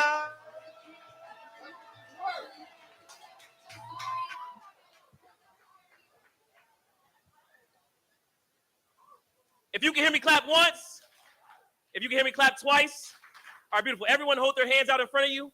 Y'all ain't there. Hold your hands out in front of you. All right. Interlace your fingers and your thumbs. Press your palms as tightly together as you can as possible. All right. Now create a 1-inch gap between your index fingers. Keep your palms pressed tightly together. All right. Now focus your eyes on the top of your fingers. I want you to imagine your fingers are the strongest magnets possible. Making it stronger and stronger. Notice those tiny jerking movements. Your fingers getting closer and closer. The magnets getting stronger and stronger. The more you try to have them not come together, the more they get closer and closer and closer together. Suggestibility test is the first step in hypnosis. It's not mind control. It's more like steering a conversation. A Texas Police Department trained officers across the nation to use hypnosis to interrogate suspects. Our Department of Public Safety said hypnotist officers are not there to give information, but to retrieve it. You know, officers aren't there to plant drugs. They just retrieve what wasn't there before their questioning. Facts, Texas locks up a higher percentage of its population than any democracy on the entire earth. So how many of those confessions were just steered conversations? You know, before I saw the story, I thought it didn't make sense. Then I remember Tulsa, Tuskegee, Memphis, a black cacophony of the wrongly convicted cries of wardens and captains. All these cops will try to put us in a box, be a cell or a casket, because every session starts with a suggestion, like hands up, look around. Trance starts right now. Listen for my cue, not mind control. If you can hear me clap once. Earlier, you told the audience to hold their hands in the air, correct? Yes. Criminals tell targets to hold their hands in the air, correct? Yes. That's because you was a criminal. Just like your dead cousin. Just like your uncle in jail. Finish this sentence, niggers. End up dead or in jail. And what's the result when you go against the law? Brianna, Tamir, Eric, George. Now stop right there. It'll take all day to finish that list. But since I got you here, say these words out loud. Hypnosis cannot gain false convictions. It only aids the criminal admit to the crime. Hypnosis cannot gain false convictions. It only aids the criminal admit to the crime. Criminal admit to the crime. Criminal admit to the crime. Admit to the crime. I admit it. It was me. I was there. I was the one who did that. I don't know how. I just know I was there. I think it's because I'm a nigger. Now exit this stage. Go to the nearest station and turn yourself in. You can hear me clap once. I'm sorry, y'all. I don't know what I have to find a police station. I think I did something. I think I stared myself into something. I got to find do you know where a police station is?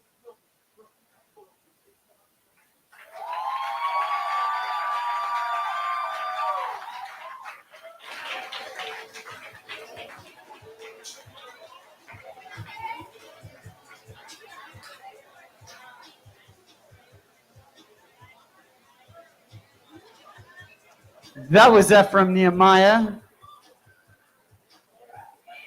Ricky Weiser had a score of a 25.4. Of a 25.4.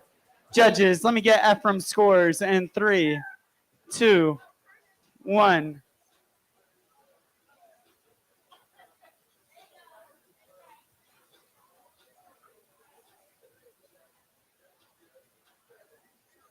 All right, we have a low score of a 9.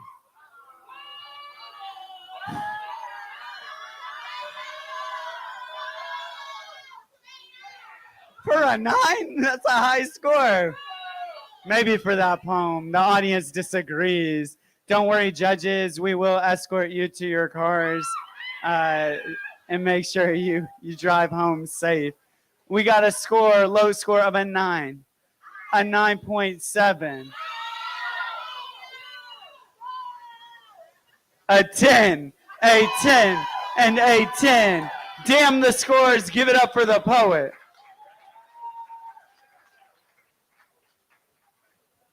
So we're going to do math. And it takes us a long time to do math because of poetry night, not a math night. But we have numbers and letters. So what we're going to do is while we tabulate these scores, we have a blessing here with us in the audience. Everyone say feature. We got a featured poet here with us all the way from Boston who goes by the name Katya Zinn. Katya is on the Manic Dreams tour, currently on a cross-country tour for the second book. If you are interested in the book, if you like the set, buy the merch. There's stickers over there. There's books. Those are Katya's books. Brought them here to share poems with us. And also, oh, wow. Here through pain and injury after breaking, Katya broke her hand on a mechanical bull in New Orleans, but still here to read some poems. That's punk, that's hardcore, but what I want more is energy and love from this audience. Energy and love from this audience. We're welcoming up all the way to the stage our featured poet, Katya Zinn.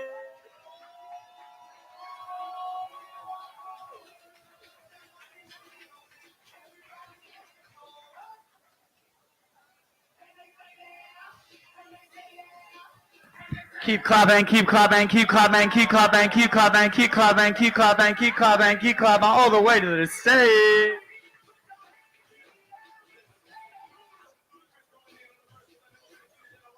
How we doing tonight? Yeah, me too. There were supposed to be 3 of those facts, but then I heard a really beautiful poem and I didn't get any of the rest of them done. So thank you for that, Ephraim. It's really great to be here. I'm gonna be real with y'all, Houston. It has been a wild ride. I hitchhiked here from Nebraska part of the way, and then I got on a bus and then a train and then walked and then had to get on a plane because my car keeps breaking down in mysterious places. So it's been an adventure, but I wish I had time for all the stories, but I want to make sure that I have time to get through all of the poems to give y'all the best possible show. And normally I like to do a little bit of banter, but banter is great, right?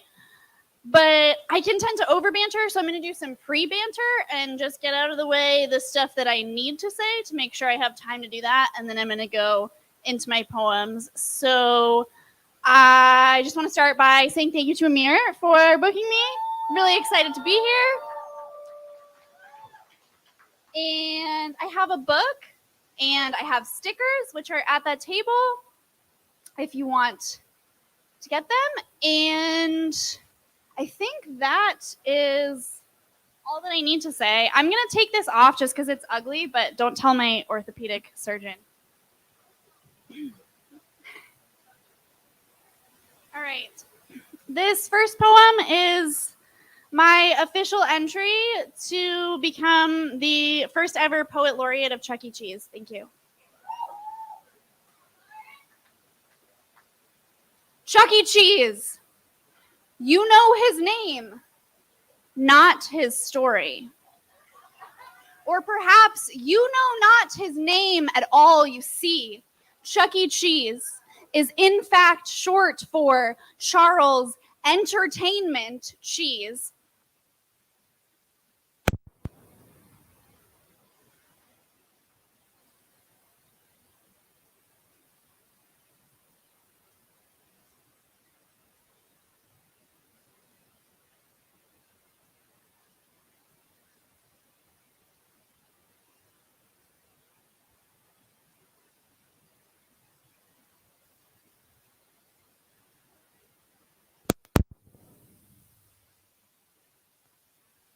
St. Marinera's orphanage.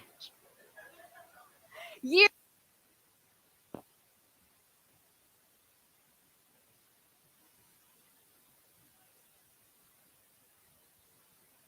to speak to existence the deepest, most desperate desire of his little rat heart.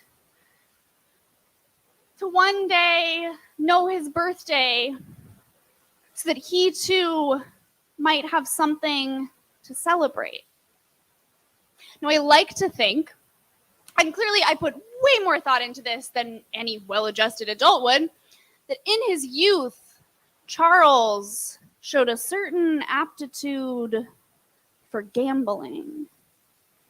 Nurtured in the buzzing darkness of hole-in-the-wall taverns and seedy motels, games of poker and hold'em, where money changed hands under the tables of smoke-filled back rooms, I like to think this was how, on what he guessed was close to his 18th birthday, Charles bought a one-way ticket to the big city, leaving St. Marinera's behind in a flick of his bald tail, never looking back. Now, his likeness roams the halls of rat casinos for children worldwide, who trade victory for holographic stickers and jars of Play-Doh, where it is said to this day, everything is fucking sticky. And every day is someone's birthday. So is Chuck E. Cheese a hero? Or simply a lonely rat clinging to the last vestiges of a childhood he never truly had? Did he want for every child to have a birthday party? Or did he want to be the one to throw them?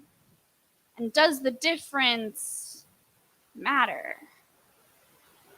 See, the truest measure of being is not in what you've had, but what you've lost.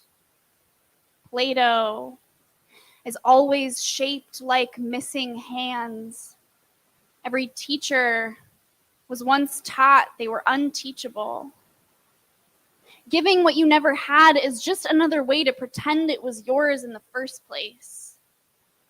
Adulthood is just a way to pretend you've outgrown pretending. An origin story is both the Play-Doh and the hands. Now, I like to think that every night when the lights go down at Chuck E. Cheese, after the animatronic band shudders to stillness, after the last sugar-crashing child sputters out the door like an untied balloon, Charles, finally alone, wipes the top layer of gunk from the corner table, lifts a single stale cupcake from the end of the dessert buffet, draws from his shirt pocket what is left of a striped candle burned so small he has to take care not to singe his furry fingers as he lights it and sings to no one.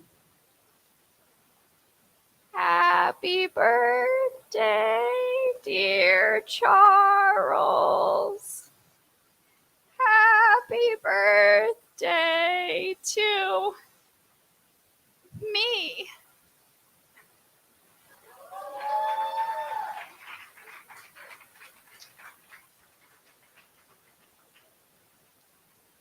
Thank you. If anybody knows Charles personally, please pass on my application. He won't respond to any of my tweets. So this is another poem about rats, which I swear is just a coincidence. Like it's not a thematic thing, and content warning, this one's a little bit heavier. Experiment. Operant conditioning in rats. Methods. Rats press lever, receive food pellet, control variable, continuous reward, results. Rats get bored. Add independent variable, call it X, randomly replace reward with electric shock, result. Fat rats mash lever, fried little rat brains get hooked on intermittent reinforcement. Abstract. The way you loved me, you said it made you lose control. But for me, you would try to do better, to be better because I deserved better. And I stuffed my cheeks with those words until I had no room to speak. Because letting myself break meant failing at fixing you. You see, the most dangerous part about electrocution is not the pain. It's the convulsions. It's the biological glitch that conditions limbs to cling to sources of bodily trauma. Background. Electrocution victims lose agency over physiological responses, must be pried free from shock conductors, and still these subjects reported they stayed for the nourishment or chased some slot machine, high stakes, high electrocution. Victims will tell you pain was a choice because it means at least they still had one. Even with their every viscera cooked ashen by current, will still look you in the eyes with theirs rolled flat white and say the real shock is we ever believed we deserve to be fed. Conclusions. Guilt is bound to the laws of osmosis. We've observed how it slides through blood-slick hands and settles in empty places, and hands searching, reaching for something, anything to hold on to like a lever, or hard data proving the inefficacy of every no. You can always spot a lab rat by the claw marks in everything they have to let go. I never noticed how close love was to fear until I realized I didn't know the difference. Discussion.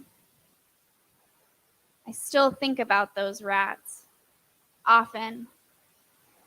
And when I do, I wonder if they just went back to leading their little rat lives after pretending nothing had changed, or if leverless, they grew listless, purposeless, if they ever chewed on live wires just to know they were alive. And what about the aftershocks? Long after the experiment's finished, does the voltage still keep them awake? Do their still charged neurons dance between clarity and conditioning, stuck in circuitry, never settling, never solving for that forever elusive variable? It's not the X. That was dropped a lifetime ago. It's why.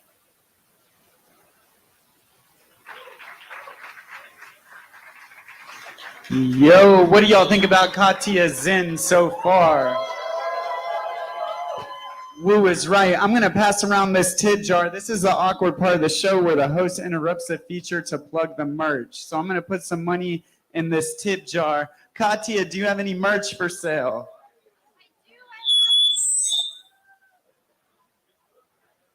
Repeat that one more time. I have books and I have stickers. We got books and stickers. How much are the stickers? The small ones are $5, the big ones are $7. Only $5 to $7. And then did I hear you're releasing a book? This is a book tour? What's the title of the book?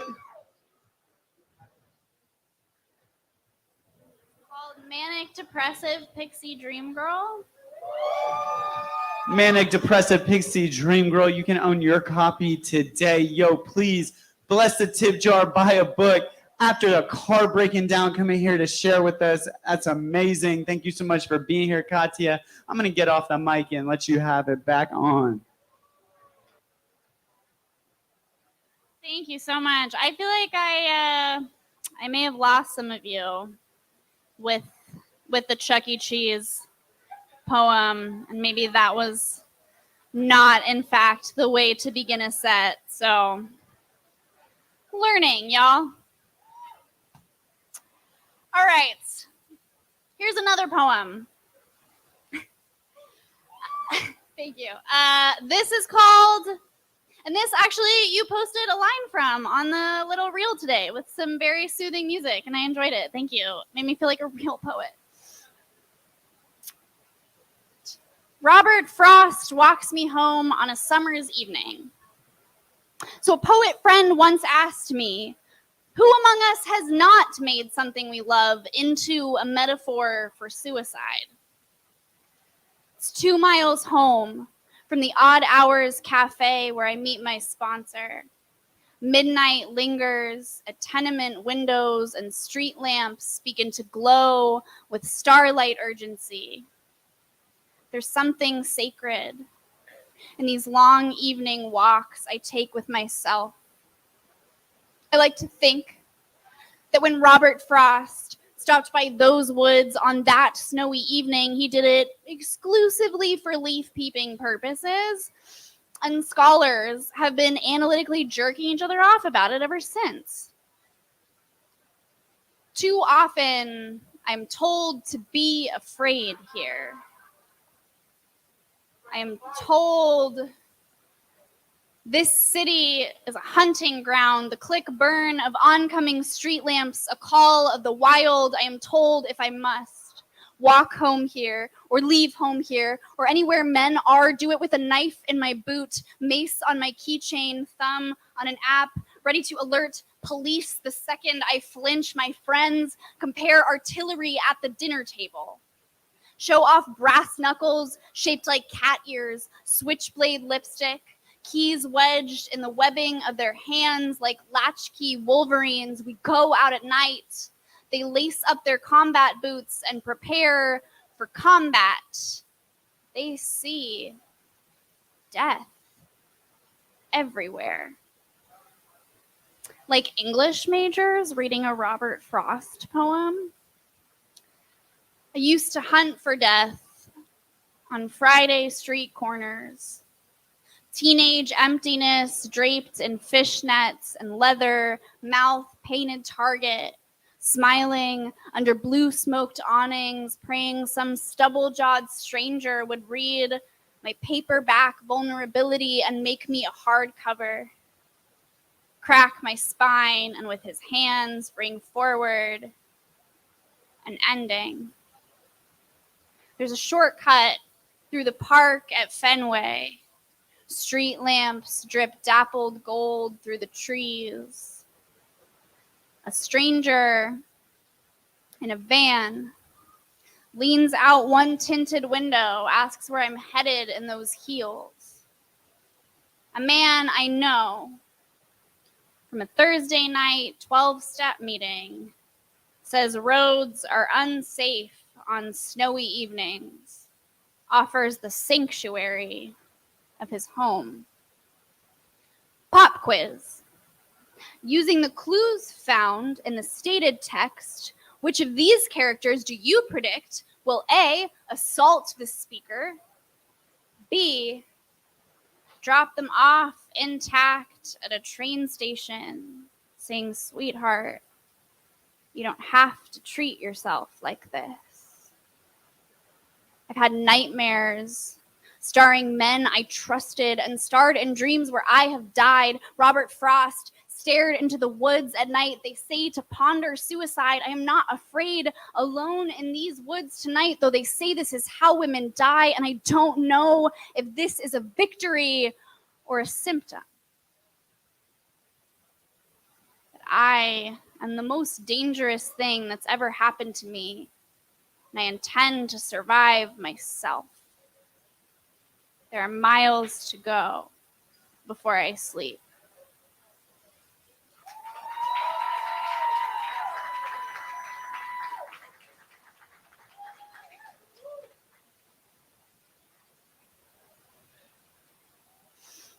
So that's a poem that is kind of in reaction to my father loving to send me these texts while I'm on tour about how much he thinks I'm going to get murdered. And like my response to that is always like, look, statistically speaking, if I am going to get murdered, I've already met the person who's going to murder me. So, you know, I feel like we should just be more realistic about the things that we weren't, and somehow that doesn't help at all. But you know, sometimes we say words just to fill silences, and here's a poem about that. Did you know that a rock dove and a feral pigeon are actually the same bird? You'd never know it though. After all, one sounds like sweet melancholia, the other sounds vicious and dirty. They're weird little things, aren't they? Words. Like, there's so many ways of saying one thing and no ways of saying other things, and the one thing can mean so many other things if you say the one thing other ways, and some things you can't say some ways, some things you can't say other ways, and some ways you have to say other ways than you mean if you want to say them at all. For instance, have you ever wondered how important your job has to be before you can call your coworkers colleagues? Or how important you have to be before you can be assassinated instead of like regular murdered? Or how long you have to be dead before somebody can dig you up and call themselves an archaeologist instead of like regular grave robber? Or have you ever noticed that how are you is never really a question, but I love you is when you say it first? Or how we're taught passive voice weakens agency of language, so avoid it where you can, unless, of course, when reporting on another woman who was assaulted by a man. And have you ever wondered why it's only socially acceptable to mention mental illness when you use the past tense? Like, if each morning makes you grave robber of your own bed, if you're asking afternoons to assassinate your unimportant existence, and if, for instance, you decide to confide this one evening in coworkers or colleagues or friends, the sentiment, "I wish I was fucking dead," you can go ahead, but only if you laugh after. And the word suicide is never actually said. Shout all you want what you've suffered, but do your suffering in private. Now is where rock doves become feral pigeons. So what is it about time that domesticates the past? How does distance dull the talons of trauma? Is it just masochistic need to maintain that our pain is serving a purpose? That we too can grind our shattered edges to dust between rocks and hard places, that from this violent softness forged in parallel space, we too can be born from the bottom smoother than sea glass, that one day we can all nestle snugly in the palm of a hand, and make believe we've never been broken. And this is all to say, friend, I've seen the shards that did not fit, the ones you squirreled in your cheeks. It doesn't hurt much, I know, only when you smile. And I know because I've done this too, and I know how to spot another warrior by the blood between our teeth, and there's a slim chance or a fat chance, which for some reason mean the same fucking thing, that anyone else will notice.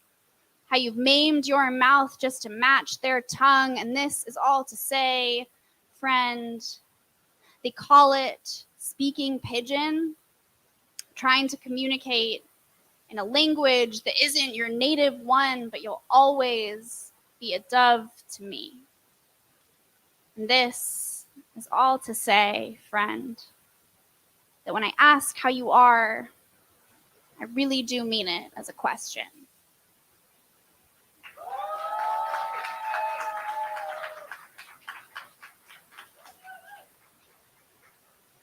I have one more. I don't know if I have time.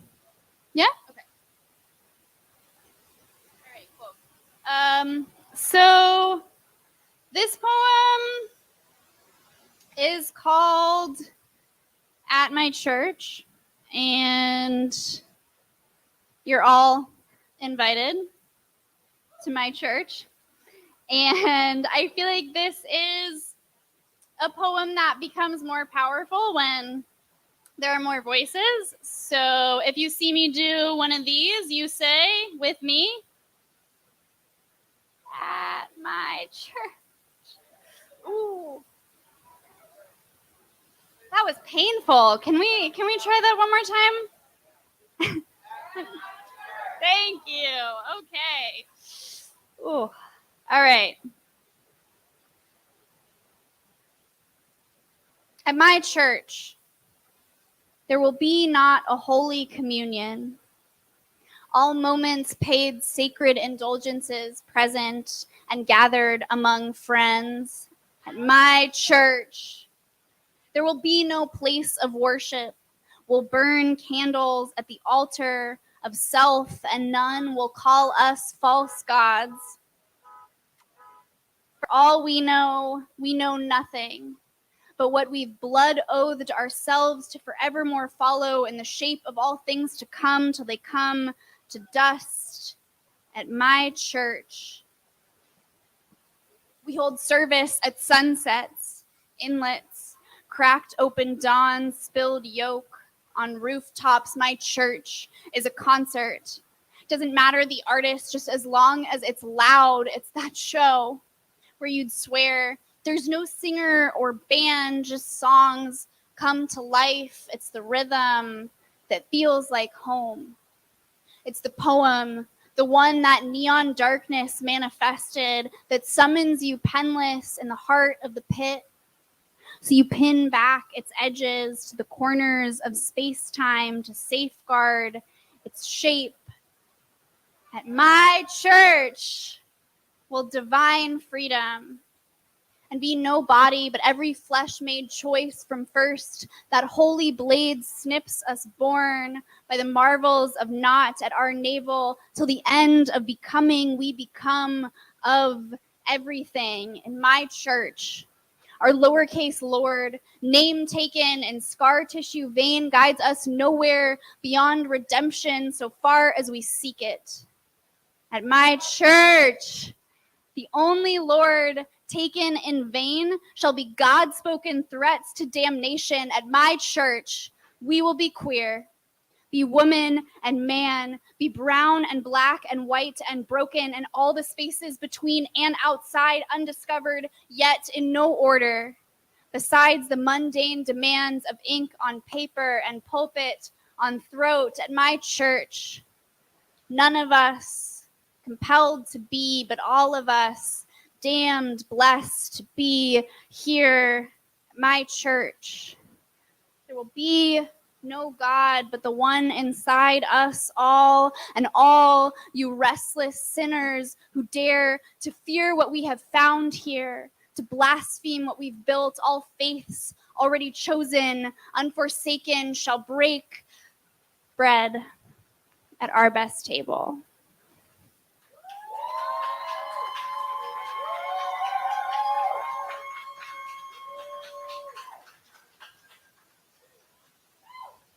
Thanks, everybody.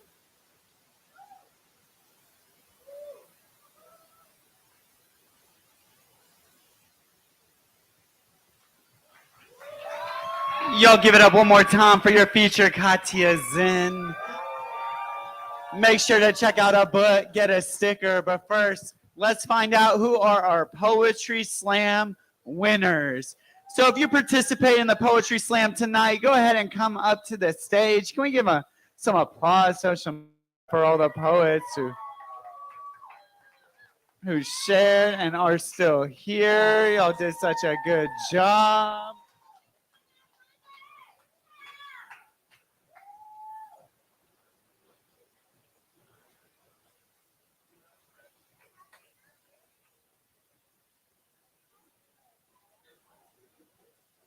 All right. So we're giving out $100 in cash prizes tonight to our winners. Can I get a drum roll from the audience?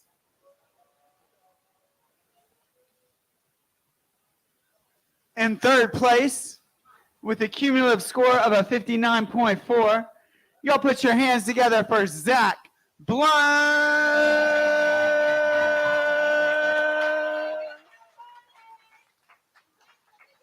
Winning in second place. And there's only a 0.3 point score difference between second and first place. In second place, here all the way from Baltimore, y'all give it up for Ephraim Nehemiah, the winner of 30 American dollars. And your winner tonight with a perfect 60.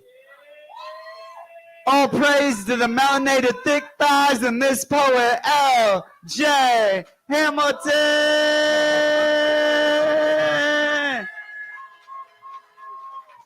Give it up for all of our poets. Give it up for yourselves. Thank y'all so much for being here. If you like this Poetry Slam, we have another one called Mike Fight happening this Saturday at Rockefeller's Theater. Otherwise, you can find us here every week with poetry shows at Avant Garden. Thank y'all so much for coming. Make sure to visit the feature and check out the merch, booking stickers for sale. It's been a pleasure hosting this show. Y'all have a great and wonderful and safe night.